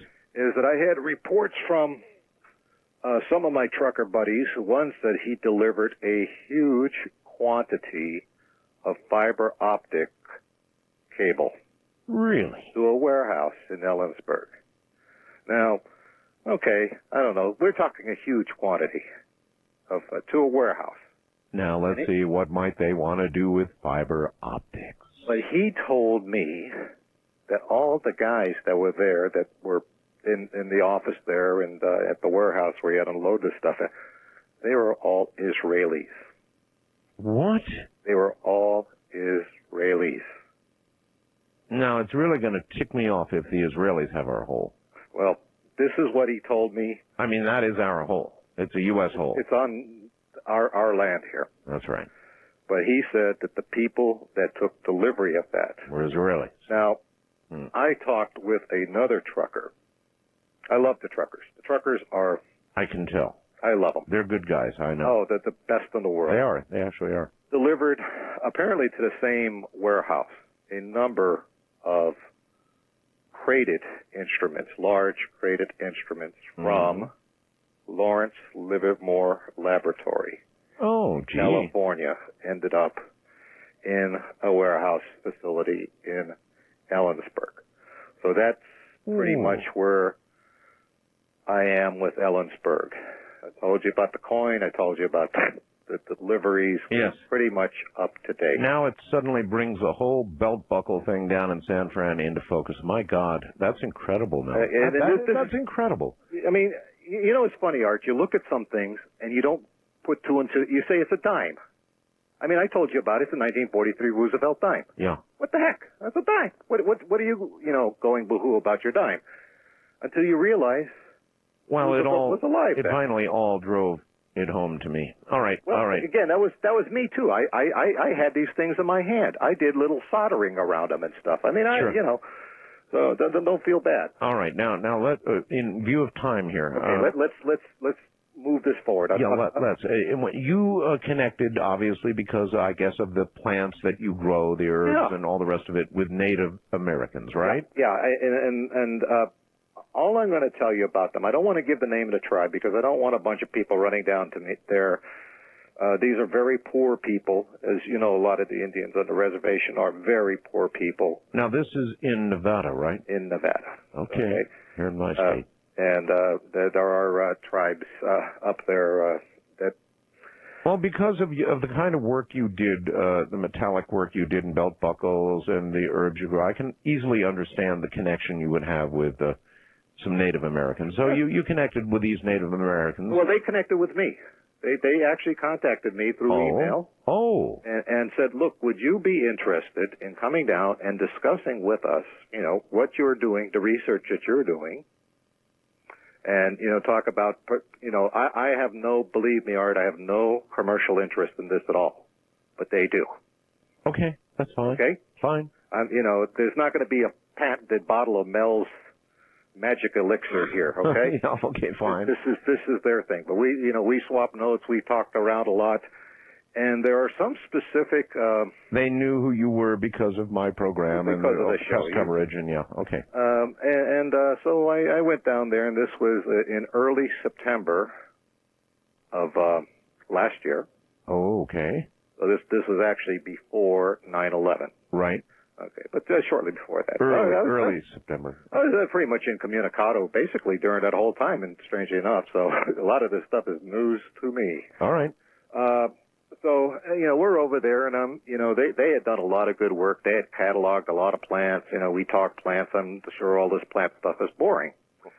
And I asked them if they knew, and I told them, I said the plants that seemed to work the best were the plants that I had been growing on my property, and I described to them which ones they were. And this was the hole near Washington, right? Yeah, okay, yeah. And so obviously you unraveled the story of the hole to them. Well, they were aware. They were aware of right. the thing too. All right. And so I says, can you, in your gathering and in your research and your studies, have you found this specific variety? And I said, because this was the variety that grew by the property. And that's where I ended up at the second hole, is because they took me directly to, not for the hole in particular. Well, then it's obvious to me that they knew your reputation. Right. They knew the whole story of the hole, and the real motivation for inviting you down there, aside from the herbs and the rest of it, was that they had a hole of their own. Well, the hole itself, and we're going to get into the hole, I guess, deeply, for lack of a better term, but now you're guilty. I'm sorry, Art. But basically, the hole is not on their property. Okay.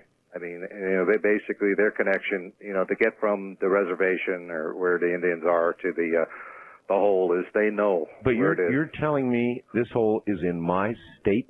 In the state of Nevada. In the state of, oh my God. Mm-hmm. Okay. And if you looked at the picture of where the Monastache is in Washington, and right. try to find similar pictures in Nevada, you probably find it there too. We have very similar looking terrain. To it be really sure. is. That's why I love the high desert. That's my kind of land. But anyway, so I'm up there, and this land is used by members of the Basque, B-A-S-Q-U-E community. All right. The Basque are the Basque are interesting people, and they basically came out to your state and a couple of other states, basically for raising sheep, of all things. Okay. And so they are shepherds, and so I am introduced to what is now the second hole. All right. Tell me about this. I mean, they took you to it. They took me there. I did not go all the way up to the hole, but there was conversations between the Native Americans and the Basque and the blah blah blah, and they basically agreed that everything was as it should be. That I wasn't from CNN or the FBI or the CIA or whatever. Right. And so I went there, and I got to see the hole. Now, all right. What's there? What it is that if you walking up to it, and first of all, this is in a fairly pristine area, okay? So there's like no real signs of civilization around there. There's no roads leading into it. There's no telephone wires, nothing like that. I mean, we're talking pristine area. Right. No signs of, except for their habitation, no signs of habitation. Gotcha. Okay, you're walking up to it, and what you see sticking out of the ground is the hole itself is the same dimension as the one in Ellsberg. It's wow. Wide. 9 feet in diameter? 9 feet in diameter. This one had a metal collar around it. A metal collar?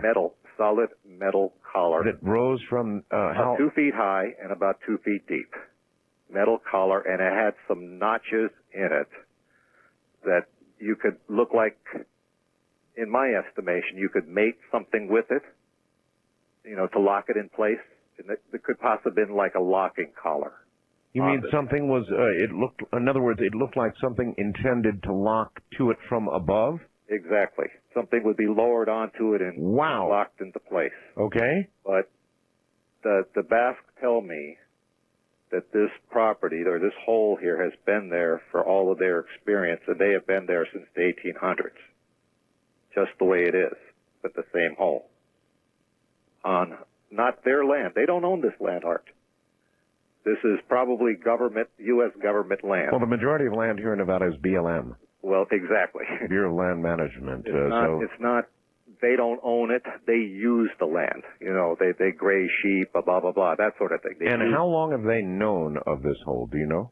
Well, again, the one fellow I know says he knew this from when he was a young man, and he was well into his late 80s. And so he knew it from probably for the last 70 years. All right, because of what you did, we know a lot, at least quite a bit about your hole up in near Ellensburg. But yes. This hole, what do we know about this hole other than its diameter? It's the diameter, and apparently it is lined with that same metal as far as you can see.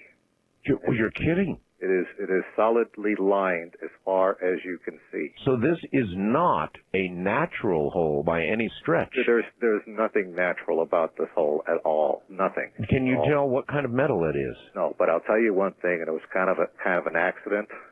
But I dropped the box wrench on it. Right. You know, on the ledge. Yes. Made no noise. No noise whatsoever. You know, you drop a box wrench on a metal floor. Clank. Clank. Nothing. You know, we repeat the experiment. Clank. Nothing. It makes no... You could pound on that thing with a sledgehammer, and it won't make noise. Okay? Oh, Mel. This is what I'm telling you about right now, is that this one here is so different from the one that I had in Ellensburg. Like, totally different. Mostly because of this metal around it. But well, when you touch the metal, does it feel metallic? Is it cold as metal would... This wow. This is interesting because a lot of the fellows that are there, and there's 5 of us that, you know, towards the end of it, and we started with 2 and we ended up with 5. But what they say when they're up there, even in the wintertime, they can like put their tent and sleeping bag right up against it, keep them nice and warm. Warm? Yes. It keeps them nice and warm, but it is not hot. You know, it's not like, you know, like a fire hot. But the metal itself over there radiates. I don't even know how to describe it there. In other words, if you touch it with your hand, is it hot, or does it just produce radiant heat that?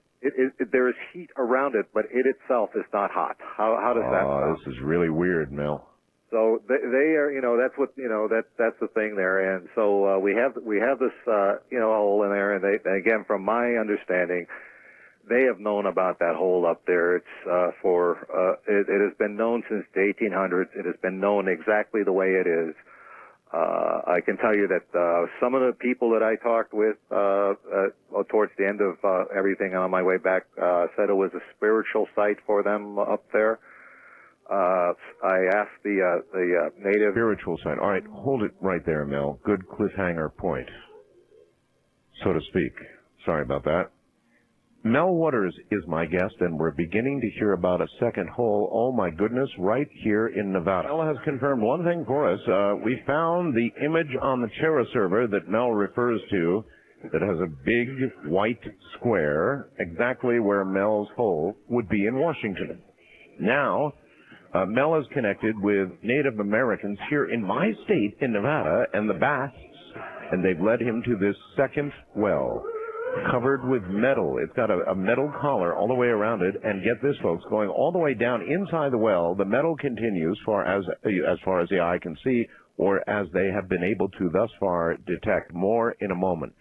Coming up on Thursday, by the way, I've got Jan Lambert here, who's an advocate of the hollow earth theory. And that may in some way relate to what we're talking about tonight. I have no idea. We'll find out. In the meantime, Mel, so you've got this metal around the hole, about, you said, a foot or 2 high. 2 feet high, 2 feet high. And 2 feet wide. And the hole is 9 feet in diameter. And as far as you can see, the metal continues down. This is no geographic hole. This is no volcano vent. Or if it is, it's been modified by somebody. Well, if it's been modified, it's been modified, I'm going to say, long before the technology that we know of today. To do it. Mm-hmm. And it looks like there was something that should be latching to this hole from above. I'm going to call the thing on top of collar, okay? And that's we'll call it the collar, all right. And it looked like there's notches in it, and it looked like you could lock something into place or line something up in it. Gotcha. It didn't move. I mean, the whole thing was solid. It's solid metal. But there are places where there are notches in it, and something is meant to orient, my opinion. All right. What did the Basques or the Native Americans tell you about what they knew of the depth of this hole? In other words, I'm sure they've thrown things into it or have experimented with trying to find out how deep it is or something, right? Well, actually, they didn't do anything with lowering line it or anything to it, but they did relate to me the same phenomenons as that I had described. One, the fear of animals going by it. Their dogs won't do it. Nothing. They have nothing to do with it there. They too have spoken of the black beam. They've spoken of that. What do you mean black beam? From time to time, a black beam. This is a contradiction, but a black beam of light, okay, comes from the hole. It lasts for a very short time, but it just goes directly up into the sky. And when you look at it, it looks like a black beam. In other words, as opposed to a lighted sky. If you had a flashlight and it was capable of throwing off a black, not a black light like we used to have back in the 60s, with all that stuff, but black, solid black. Yeah, gotcha. That's what, there's no way to describe it. There's no, I am one of the few people that I've had other people tell me about it. I have never personally witnessed the black beam. You did perform some experiments on this hole, didn't you? Okay, let me talk about the first one. And I'm not a scientist. I'm kind of a researcher. But the first thing that we did is we had a whole bunch of Safeway or 7-Eleven bags of ice. The kind that you buy. And we had a couple bags of that. So we had put one in a bucket on the surface, and we lowered another bucket of ice into the hole, 1,500 feet. 1,500 feet? Yeah, we had access to a nice winch and about that much. We only had 1,500 feet of line, and that's what we... What was the idea of lowering ice into it? Well, first of all, my curiosity is that I wanted to know, was it hot or cold down there? Okay. So we basically waited for the ice to melt about halfway on the surface, and then we would hoist up the... I see. So your ice, you had test ice on the surface. Yeah. To see how that was melting. Oh, I got you. Of, your garden variety convenience store ice, right. That you buy anywhere, and nothing magic about it or anything like that. Right. And so we lowered it down there. We waited for the ice to melt on the surface there, and it got about half melty, So it was sitting in a bowl of in a bucket of water with a few bits of ice floating around. We brought it up, and the ice in the bucket did not melt. It didn't melt. It was not melted. So we said, this was on. No, wait a minute. Now, the hole had been radiating in some strange way heat enough that people would camp by it. Yeah, they did that in the wintertime. But it doesn't melt ice? It didn't melt the ice. It came up there. We looked in the bucket. We had ice cubes in there. Did anything come back up with the ice cubes? We had ice cubes. I reach in the bucket at ice cube. I pick one up there. So in other words, nothing else, dirt, water, anything else? No, the stuff appeared pretty much the way we had sent it down, with the exception of when I put my hand in the ice wasn't cold. Felt like ice. What? Wasn't cold. This is what I'm saying. It wasn't cold. You pick up a piece of ice, you put it in your hand. It's cold. It melts, and it's cold. In fact, it makes you cold by melting. That's how cold works. Right. Well, it wasn't cold, and in the hand, it didn't melt. So then, now they're more like blocks of glass. Yeah, I would say so. But we said, okay, what we'll do here is we take this bucket and we'll stick it on the fire. And we had a little place to cook there. Stick the bucket with the unmelted ice? Unmelted ice. You put on a fire? We put it on like our cooking fire there. Okay. We had a little table and cooking area and stuff over there. And so we put it on there, and the ice catches fire. What? The cubes catch fire, and I guess maybe catching fire might be the wrong word. That the ice we took it off the fire right away. So we set it on the dirt. And the stuff in the bucket was still burning. And again, burning might not be the right thing. It was giving off heat. Was there a flame? It was not so much a flame as a kind of have you ever used a gas stove? Sure. Okay. It was like the barest turning a gas stove on. It was glowing like that last flicker before you turn it off completely. That's what it was like around all the cubes. And you could knock the cubes around and separate them, and each one of them, would exhibit the same properties. Holy smokes! I will tell you that this bucket, well, some of the bucket there is still sitting there, as far as I know today, still doing what it was doing the day we put it into the ground and brought it up. So this was September, and this is January now. That's how long it's been doing what I call burning.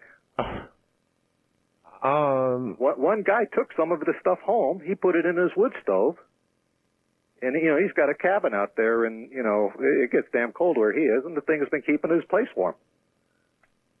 Yeah, northern Nevada is very cold. Oh,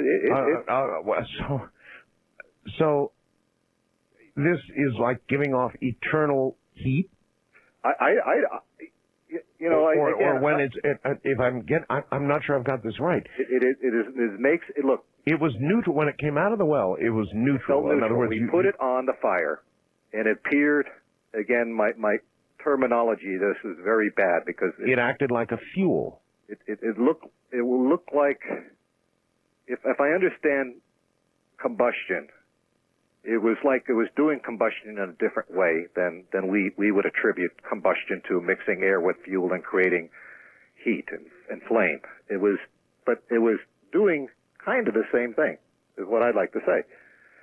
And it's been burning like that since, again, burning is the wrong word, but that's all I got for it. I don't know how to describe this process since early September. A guy he took about a coffee can's worth of this stuff and took it home and put it in his wood stove in his cabin. No wood in there. Yeah. And the thing has been going since then. Now, we have tried this experiment of just the lowering of the bucket because we figured we'd like to have a lot of this stuff here. Oh, of course. And sometimes we would go down there and we would get nothing. Sometimes we would get melted. Sometimes, not melted but real ice. But every so often, this process duplicates itself. So we come up with the same thing, but it isn't like, every time you throw, you lower a bucket full of stuff there that it's going to happen every time. It doesn't happen every single time. A quarter of the time? An eighth of the time? I'd say 1 out of 3 times. 1 out of 3. One out of 3, and I don't know if it was the amount of time down there. Do you possess any of this yourself? I took nothing with me, Art. I would not. What is the word? This is theirs for now. Let's say for now, okay? What about noise? At any point did it make any noise? No, we never during this process that we went through. It made no noise at all. It made no noise, and we did not notice anything from the surface, anything particularly unusual, okay, at all. I mean, there was, it's just, but... Were there any markings on this metal that were discernible? In other words, anything marked or scratched in English or any other language? Well, we went at it with a hacksaw blade. You couldn't hacksaw it. You couldn't even dent it?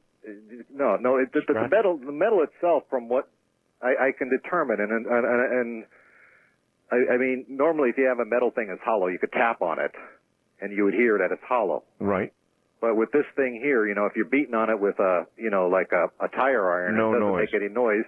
That doesn't give you a gauge as to whether it's hollow or not. So it was absorbing probably all noise. I mean, there would have... Maybe just sucking it up. Maybe it radiated into the ground. I have no idea. That's not my area of expertise. All I know is what I could see with my own eyes, and hopefully by the end of tonight, maybe somebody will have some answer. Yes. What did the locals believe about this hole? Well. I mean, you literally just got back from Nevada, what, tonight or yesterday? Oh, no, this last week. I got home the night that you did the show as the repeat. That's right. You told me. Okay. And so it was one of those, it's probably Richard Hoagland say, one of those synchronous moments there where, I'm talking to this guy and he's talking to Mel Waters, and in the truck, and then I hear myself and it's like, hey. So it was just too much, and so I had to get in touch with you. Okay, well, again, what did these locals? What was the lore that they told you about the hole? What did one of the older Basque men that I talked to, and this was practically as I was heading out of town, told me that was a very to him, he felt it was a very spiritual place, but he knew the thing from his youth, that it was there exactly the way it is. And he was in his late 80s, so I'm assuming he's known it for 70 years. So he's known it at least from the 30s, and from what he tells me, it's been there as long as the Basque had been in that part of the country, and that goes well into the 1800s. It has existed like that.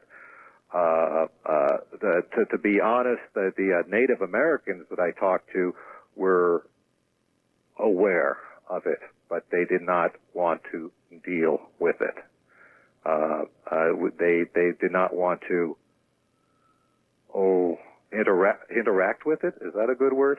That's a word. All they would do is pick some of the various plants that I needed that were in the general vicinity of it, because I wanted very specific ones that I had recommended, and they knew of them. All right. Are they now growing some of these plants in the vicinity of this hole? Well, some of those plants are there. They appear to be indigenous to the area, so they did harvest some, early on in the season there. So then again, you saw similar vegetation around this hole to the one in Washington. Well, that's why I asked them for, if they knew, I described to them what it was, and the shape of the things and, the size of the various, and they said, oh yeah, we know of that there, but in terms of why the entree, I assume that the Native Americans knew about this all along there. And I assume that they must have had some conversation with the Basque there that, would this be okay? Are you interested in this guy? Blah, whatever. And apparently there was no objection, so I have access to this property. Well, but I want to respect my access, okay? What about an experiment, Mel, similar to the one you did in Washington, lowering some sort of line, or better yet, some sort of camera on the end of a line, or we didn't do that between the Basque and the Native Americans and me. We don't have too many nickels to rub together, but I will tell you what we did do. One of the Basque, kind of a wise acres, she wanted to lower some marijuana into the hole and see if it would improve its smokability. So then it would be a pothole, right? Well, I guess it could be. That I hadn't thought of it that way, but he wanted to do that, and one guy wanted to be lowered into the hole himself. Well, now you see, in the hour preceding I heard that. Oh, did you? Two people who would actually like to be lowered into such a hole. Now, I know that you believed in the powers of the hole in Washington to the degree that in the original agreement, now voided, I suppose, you were to be, upon your death, buried by being dropped into the hole, right? How I wanted my remains to be dealt with, yes. Now, that apparently is not going to happen because of subsequent events. Oh, I've got another place to go now.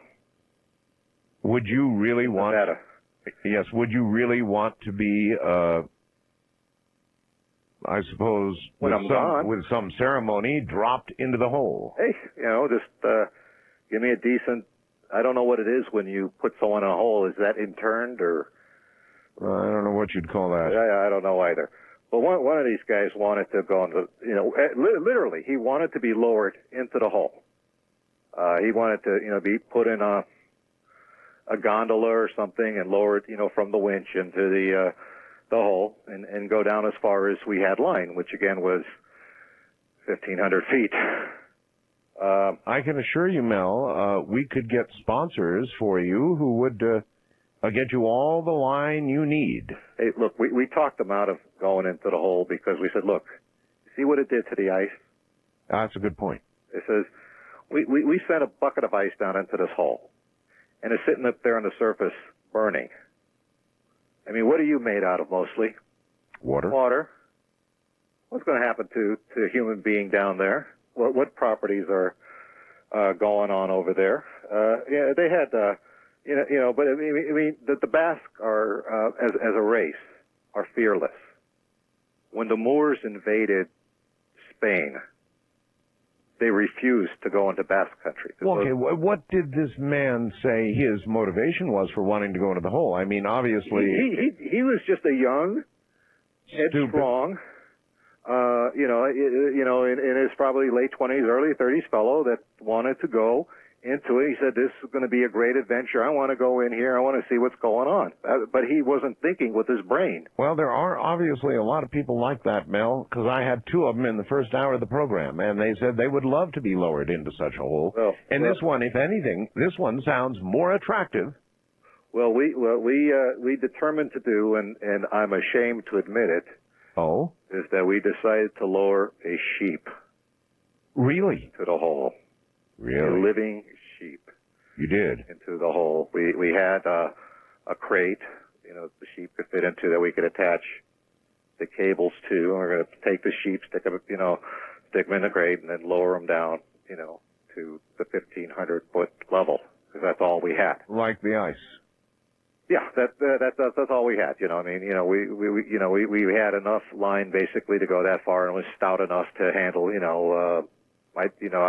I'm not no sheep guy, but I could pick up a sheep, so it must weigh about 120, 150 pounds. Yeah. Well, so I guess about the size of a small human, wouldn't you say? I would, 150 pounds? You said? For sheep. Yeah, I would say that's about size. I'm no sheep expert, but if I had to say how much does that sheep look like a weight, about 150, 125 pounds. Anyway, are you telling me you did this? I'm telling you that we first.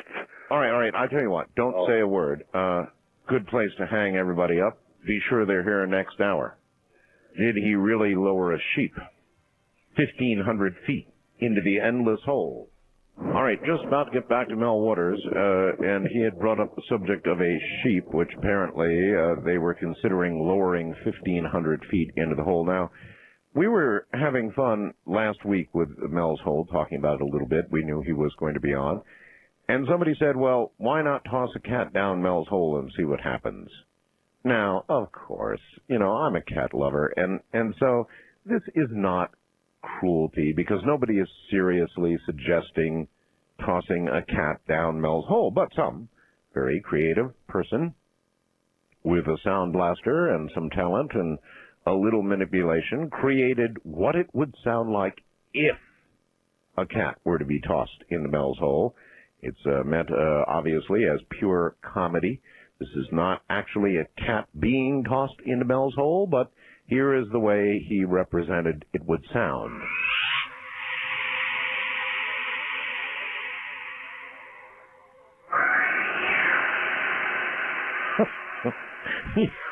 It's the second one that gets me, not the first one. The first one is pretty good, as you hear the sort of the echo of the cat disappearing down the hole. It's the second little one. There he goes.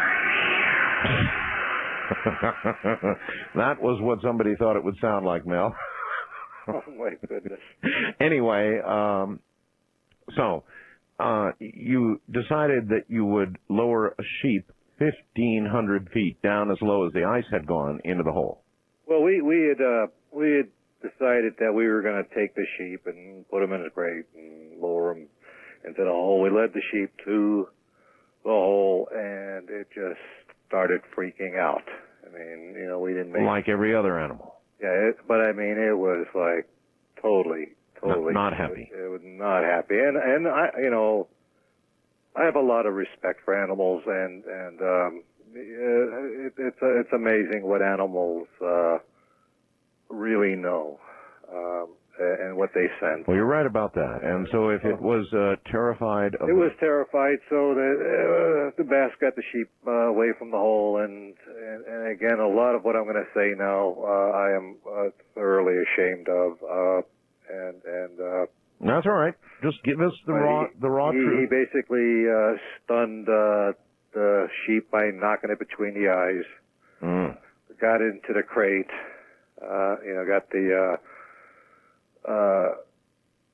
cable and line hooked up to it, so it was all securely attached, and right. Just about when we got to the hole, the sheep just started making horrible noises. So he stunned it, but he didn't kill the sheep. Okay, he just knocked it out. Yeah. And so it was live when it went in the box, and then it stirred when it got to the hole. Yeah. Anyway, it was just making the worst god-awful noises. We were getting it about ready to let it go into the hole. Yeah. And even though it had been hit in the head? It stirred by the time we got it crated up into the crate. There was enough room for it to lie down, and I guess if it wanted to, it could stand up. I don't know.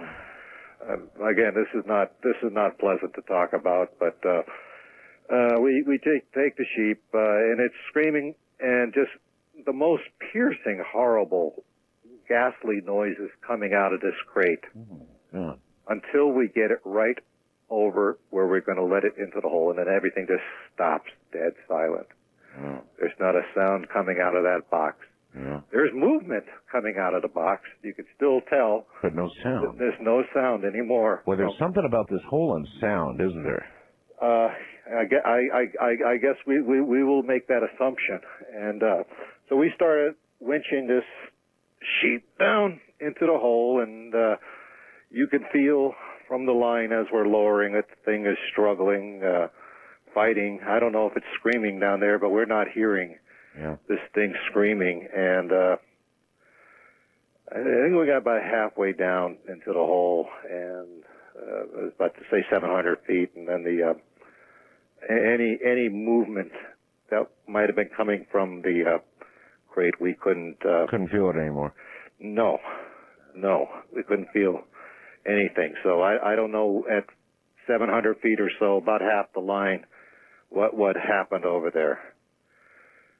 When we got to at this point here, the original experiment with the ice, we were kind of nonchalant about it. We just kind of lowered it down there. Well, with this one here, we were all gathered around the top of the hole there, looking in, seeing what's going on. Very apprehensive. This is serious business here. And when we hit the bottom, we felt up there. We felt like a vibration on the collar at a point in time when it was down there, and it's kind of hard to describe. Well, what do you mean when you hit the bottom? When we hit the bottom of the rope, the cable line assembly that we had. You mean when it was all the way played out? Yeah, when we got there, we felt, and it vibrated, or it felt like a vibration, and sort of like a staticky electricity type kind of feeling. Does that make sense? Yes. That we could feel up there. Yeah. And so we got it down to 1,500 feet, and we left it there for about a half an hour. And then we decided to bring it back up. Right, sure. So we're hoisting this thing up here, cranking away, getting this thing up on there, and it's kind of a job. So we finally get up to the surface, and we got the box out of there, and the one thing we notice is there isn't any movement in the box.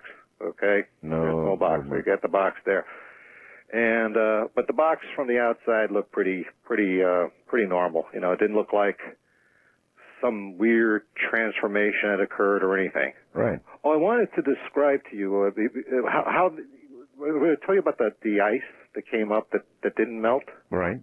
What it felt like. You get a lot of electronic equipment, and you get those do not eat packets. Oh, yes. The desiccant. Yes. You ever take the desiccant out of the packet? No, never. No? Well, if you take it out there and you feel the desiccant between your fingers, that's kind of what it felt like. That's the best thing I could describe it at. I had that sort of. You try it someday, and you'll. Yeah, I've always just thrown those away. Oh, well, you don't eat them, obviously. No.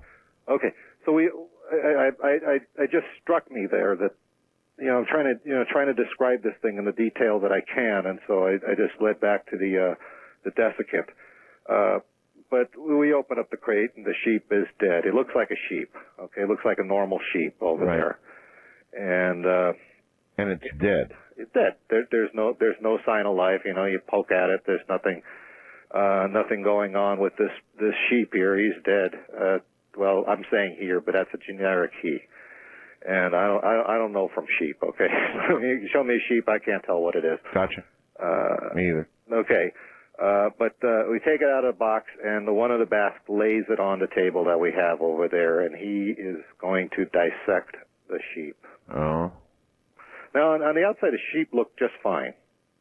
That the hair, that the wool, whatever a sheep has, looks fine. Look like we said that the sheep looked like how he looked when we sent him into the hole. Minus a bump on the head, yeah. Well, yeah. Well, and he stirred from that. But he started cutting into the sheep, and it looked like the sheep had been cooked. It was the flesh was hot underneath. When he started cutting through the sheep here, it looked like the sheep had been cooked. Oh my! Now these Basque guys, they're pretty good at butchering a sheep there, and they know their way around a sheep, and so they pretty much can butcher and they know what to expect when you open up a sheep. Right. So.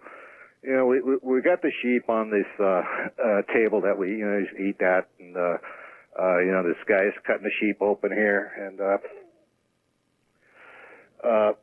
he gets it so he can look inside and see the internal organs, like he's going to eviscerate the sheep. Right. Except they're not what we expected. What do you mean? It looks like there was gel in the cavity there, and something that looked like this huge tumor. And almost taking up the entire length of the body cavity. Oh no! I mean, it was pretty hideous. Oh God! I'm getting kind of sick. I get kind of sick thinking about this thing too. But I was getting kind of sick when I was there, so I wasn't as close to all of this as I would want to be if I was a scientific observer. But there's this huge tumor taking up most of where the internal organs would be, so forth, the heart, the lungs, whatever parts the sheep comes with, they weren't there. And what are these Basque guys who are doing this saying at this point? Well, some of them are muttering plenty of expletives over here. And they're freaked out there. And I remember saying, "See, I told you didn't want to go into that hole." That's right. And the two guys who volunteered my first hour are probably rethinking it right now, too. Well, if they want to collect on some life insurance, fine, go for it. But, that's what one of them said, yeah.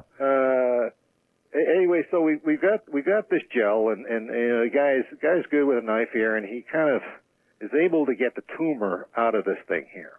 Yeah. And I say it's about as big as the sheep's cavity. I don't know, 2 feet long. In other words, the tumor was almost taking up the entire inside of the. Oh. Ugh. Okay, so you got this tumor,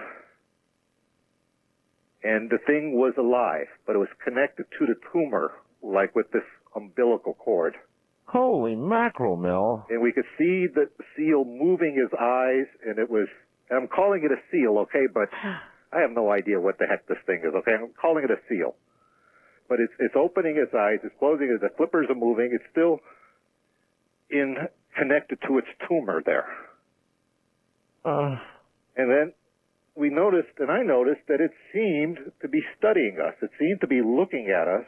That was the feeling I got. It seemed to be regarding us while we were looking at it. And so that's the feeling I got off of this seal. And then this thing separated from the tumor without our assistance. We thought, well, maybe we'll cut this thing free. Right there on the table. It was right there, and it moved about a little on the table. Yeah. You know, so we're all standing back at that point because this thing is loose. You know, I'll be way back. And you know, we're watching this seal, and again, that's the only way I could describe it because it looked like a seal to me. So and I. And then I felt, well, I just felt I was in the presence of something extraordinary, something beyond extraordinary, something like,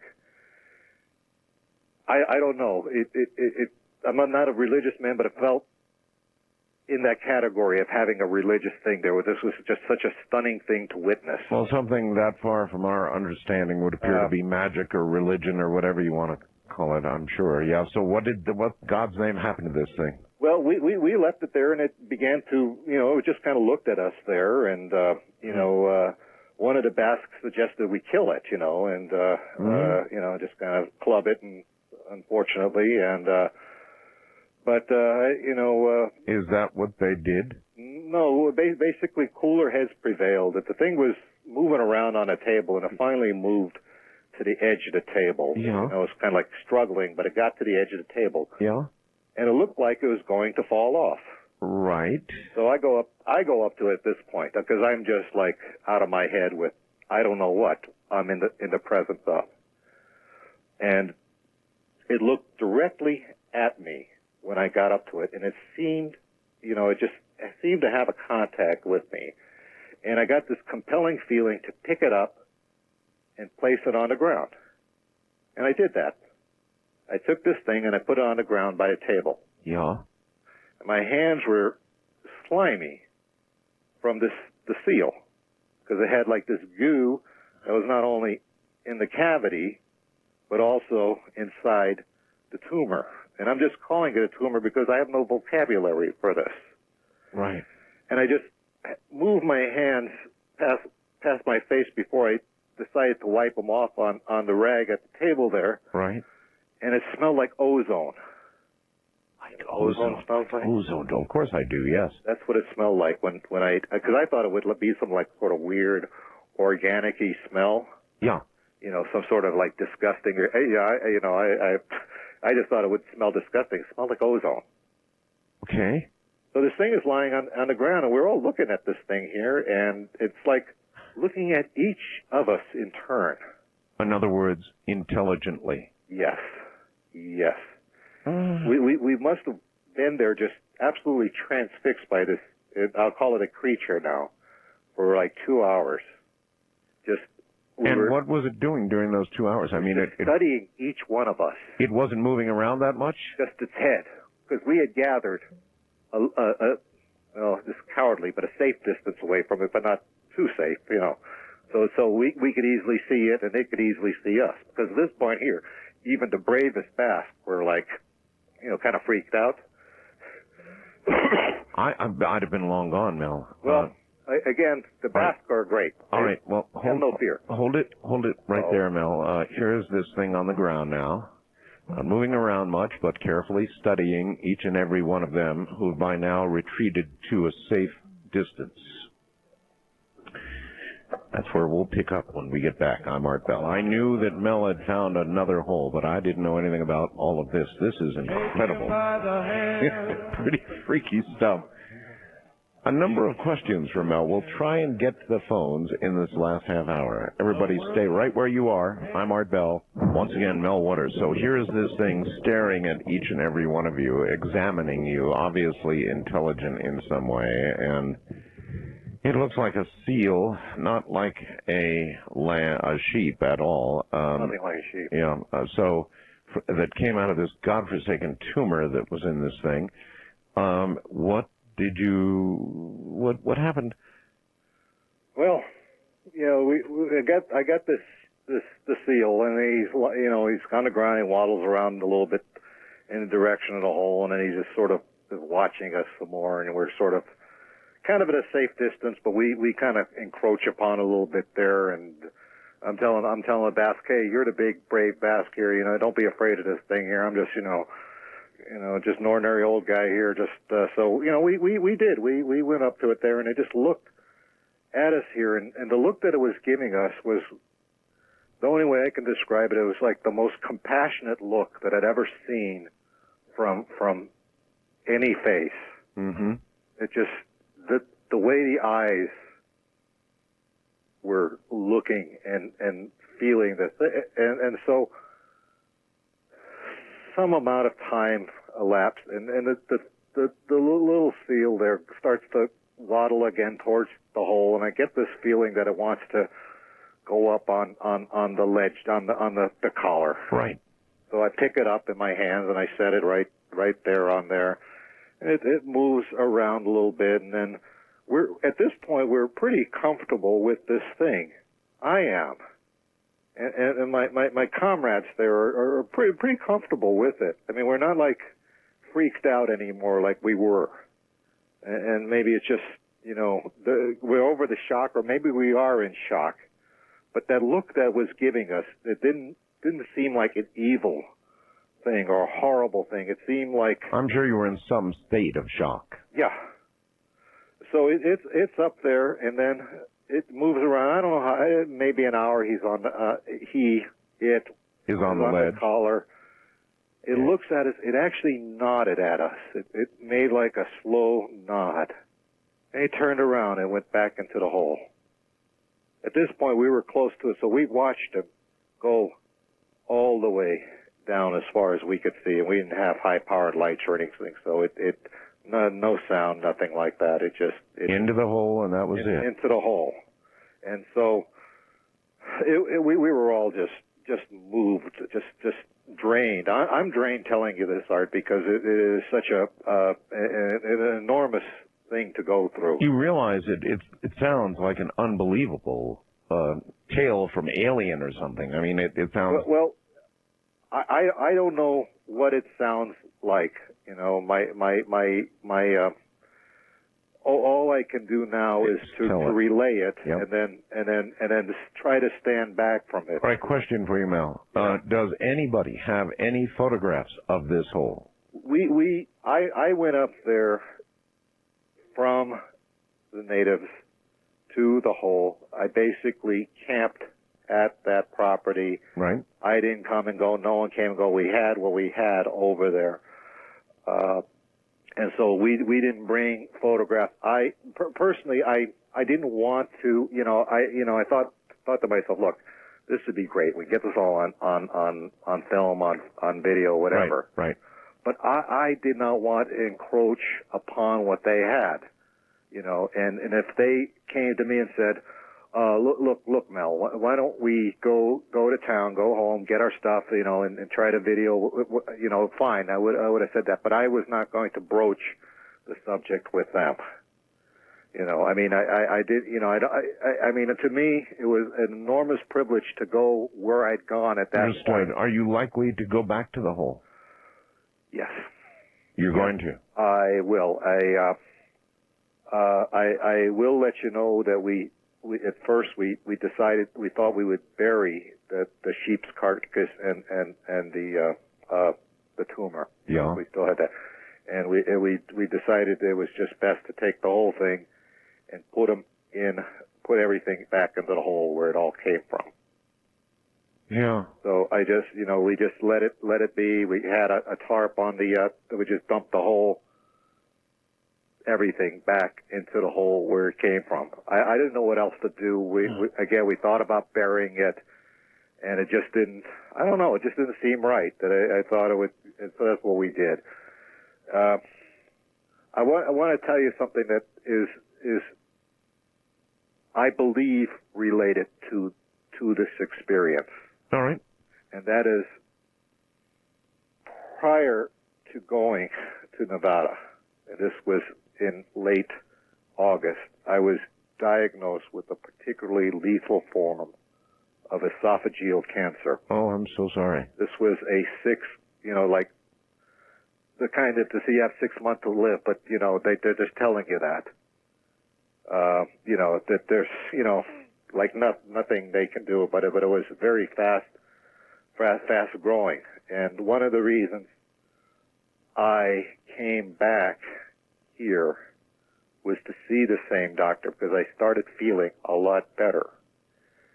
And my last examination with the doctor finds me cancer-free, I can't explain it. Then you could document this, right? Because he had because they had whatever stuff diagnosing the cancer, and I went back to the doctor, and they could find no evidence of any cancer. Is it your feeling that your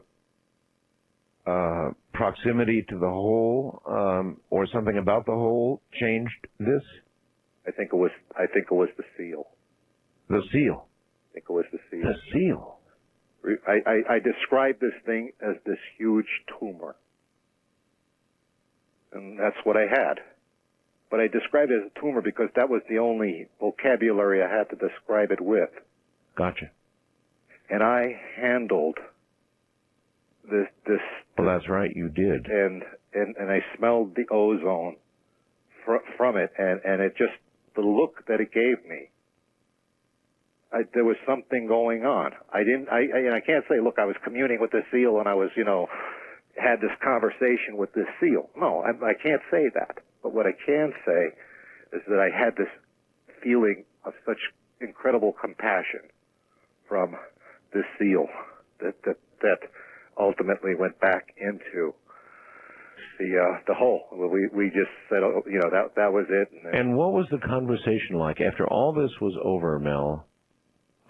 Between the Basques and the Native Americans and yourself. Okay. Well, first of all, the Basques that I were with, they were young guys. Okay. And I think before this, kind of your kind of shiftless sort of characters, partiers and all of that, and they were like just profoundly moved. I mean, they were just had stuff going on in their mind after that they had been to another place, another time, anything. Their reality had been all changed. Now, I had the opportunity before I left Nevada to speak right before I left. I went back into civilization and spoke with a Basque elder. Yes. And this was the elderly fellow that I was referring to that told me some of the history of that he was in there, he remembered it from being a young man, and he described it to me and all of this stuff here. And we had because his thing was he himself would go there to that area for spiritual connection, that there was something very spiritual, very primal that was going on. He was a tough guy to talk to in some ways because he was more schooled in Basque than he was in English, but he got English out enough for me to understand. And so we talked actually at great length about the meaning of this. We did have some of the Native American people that I was work with at that particular thing. This was kind of like a party sort of atmosphere out there. We were drinking what they like to drink, and and eating the good Basque food and all of that. And it was a good experience there to kind of decompress from all of this. And so, but he could not relate to me any experience like what we had, except he knew. He almost expected what it was that I was telling him. He just totally, firmly, completely believed what it was that I was telling him. And there was no surprise to him at all in this thing here. So I got this really old Basque guy there, and he's just taking all this in stride and nodding, and Yeah. So he knows there's something enormous of great enormity there, and my goal is to go back. I have agreed to work with the people I was working with the herbs and live amongst them and spend some time with the tribal members and some time with the Basque and spend it. And are you going to do anything else with the hole itself? With the one in Nevada? Yes. Well, I'm at this point. I don't know what we're going to do. I come back. I'm overjoyed that I'm cancer free.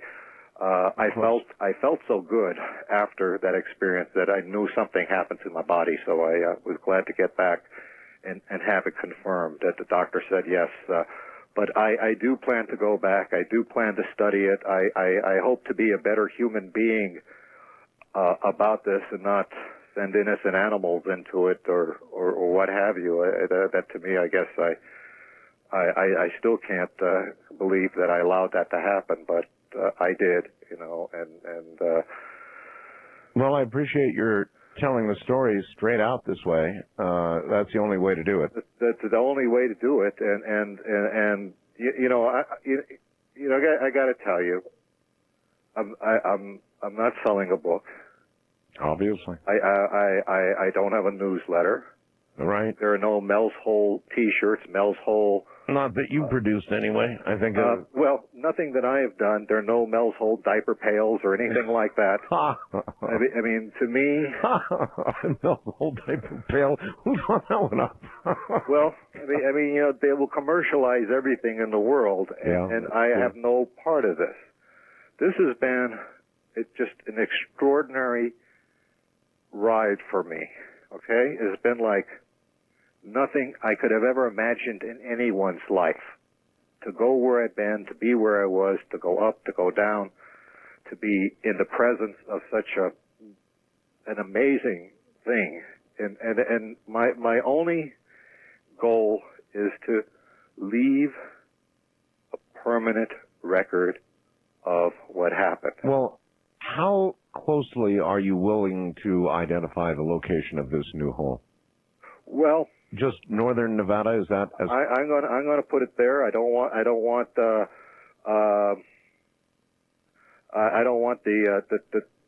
tribal people up there to be overwhelmed by people, you know, rushing out of Reno to get up there and right, which they would, and doing all of that. I am going to go back. Do you think you could politely approach the Basque and without identifying the specific area, get photographs? If I feel comfortable, I will do that. I will also at this point, and I just have a little bit of what I have that happened in my Nevada experience left, but I know we're running out of time, is that anyone that can help me understand some of these things, if they can send an email to me, I'd appreciate it. All right. You have an email address, right? Yeah. It's Mel Waters. Right. At ATTBI, that's like ball igloo, BI, ATTBI.com. That's Mel Waters at ATT, that's Tom, right. B as in boy, I as in India, ATTBI.com, right? Right, and Mel Waters at ATTBI.com. What is it you want? I cannot promise, you know, like a whole, you know, like to maintain a dialogue with people, but well, what do you want? There are other people out there that have had any type of understanding of this that can make some sense to me, that knows what's going on. I'm going to listen with fascination to your program on the Hollow Earth business. Yes. Because that's something I don't know about, but I sure like to know. Well, there may be a relationship, obviously. And so that I'm going to look at. But I mean, what do you want in email? Do you want some support? Do you want? Yes. You're going to get media contacts. What I really want is the people that have good, serious opinions about this, that understand some of this. That I described a lot of things that occurred. I don't understand any of them. I only described them. You know, I mean, going back to what I started with, talking about Ellensburg and bringing it up to today. Yeah, I get it. I'll put it out. You want somebody who might understand all of this, and that you know may have been studying these types of matters, that have had theories, whatever. That's good. But I'm going to be away from civilization for a good part of time, so it's going to be difficult because I'm going to be going back probably mid-February, mid-March, somewhere in that timeline, and then I'm going to go up there for a period of time. I'll probably give you another contact when I get back to some sort of civilization, probably from Nevada, but I probably will get in touch with you again.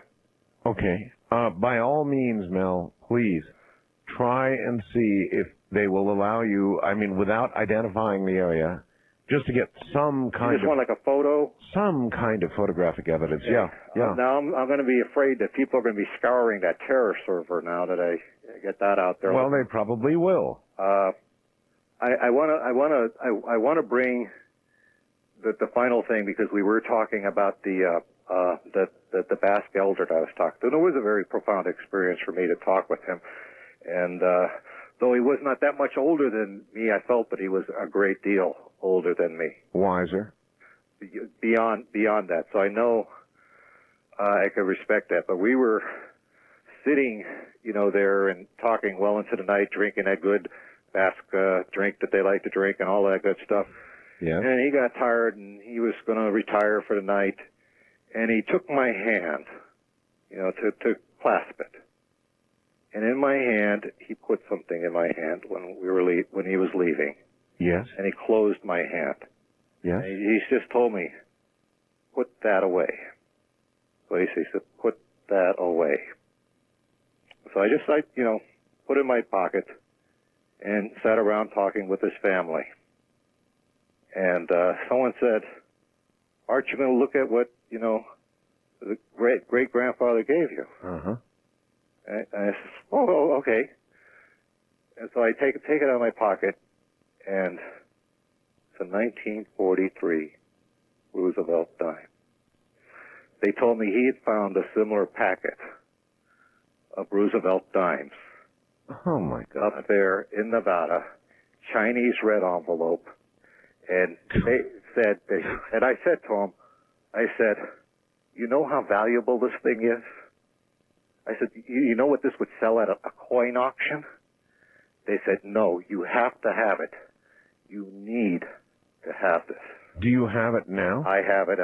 It's in my hand as we speak. How about a photograph of that, Mel? If I can scan a 1943 dime, yeah, you will have it.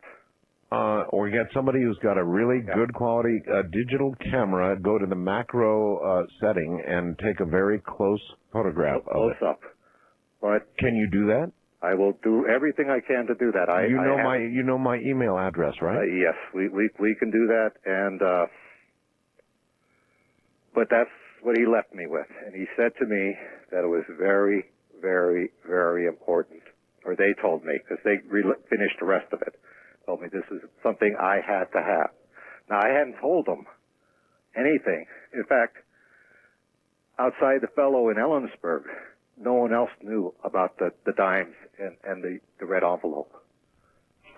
But he found one out there, and he had it for years. I think he had it since the 40s, to be honest with you, late 43. Mel, all I can tell you is we are out of time. This was one hell of a story. I'm drenched. I can tell. I can hear it in your voice. Mel, thank you for being here tonight. Thanks for catching us up on what was and what is. Oh, my gosh. Okay. Take care, my friend, and I really mean take care. I will. Good night. Good night, Art. Yikes. All right. From the high desert, I have no further comment. I'm Art Bell. Ta-ta.